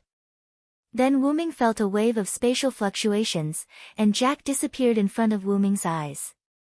Sure enough, it's a command spell again. Wyrm stood on a building and watched Jack disappear. But Wyrm had already suffered once, and he definitely wouldn't suffer again. When Jack attacked File last time, Jack had been marked by Wyrm's magic trap. Although there was a time limit, in the current situation, there was plenty of time. As long as he wasn't far away from Wyrm, he wouldn't be able to get rid of Wyrm's pursuit. At this moment, the marked Jack in Wyrm's eyes was like a lighthouse in the dark sea, very conspicuous.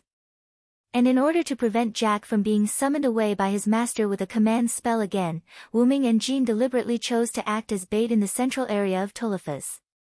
In the center of Tuliphas, Wyrm could almost perceive 80% of the area with Tuliphas as the center of the circle.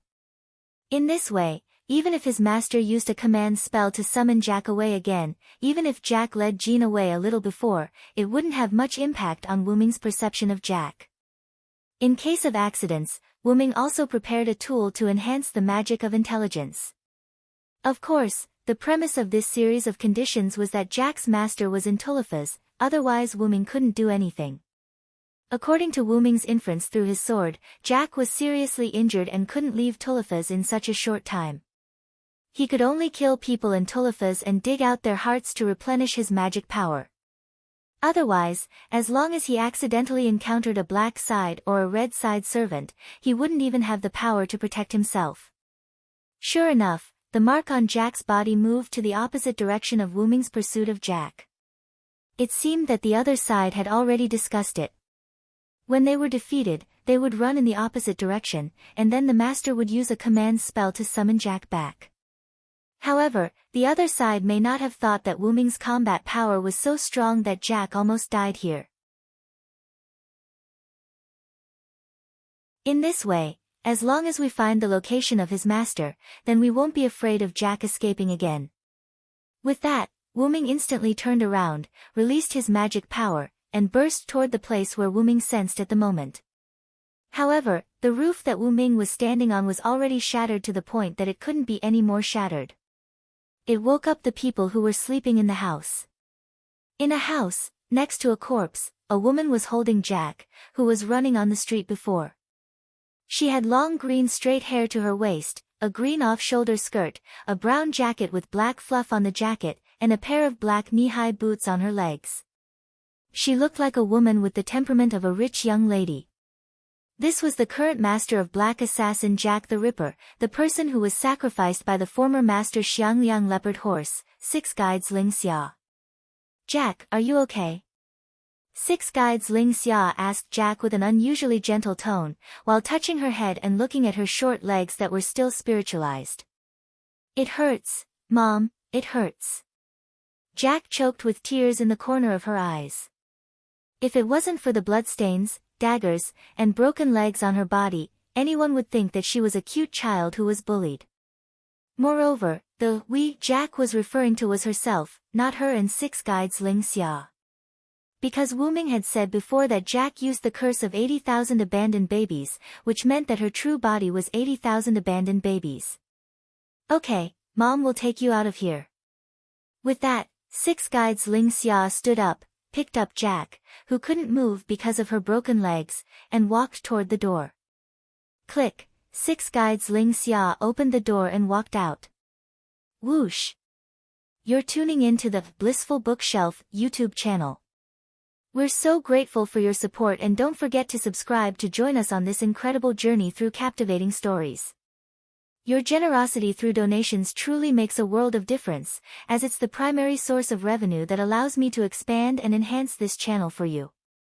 Thank you from the bottom of my heart for being a part of this adventure.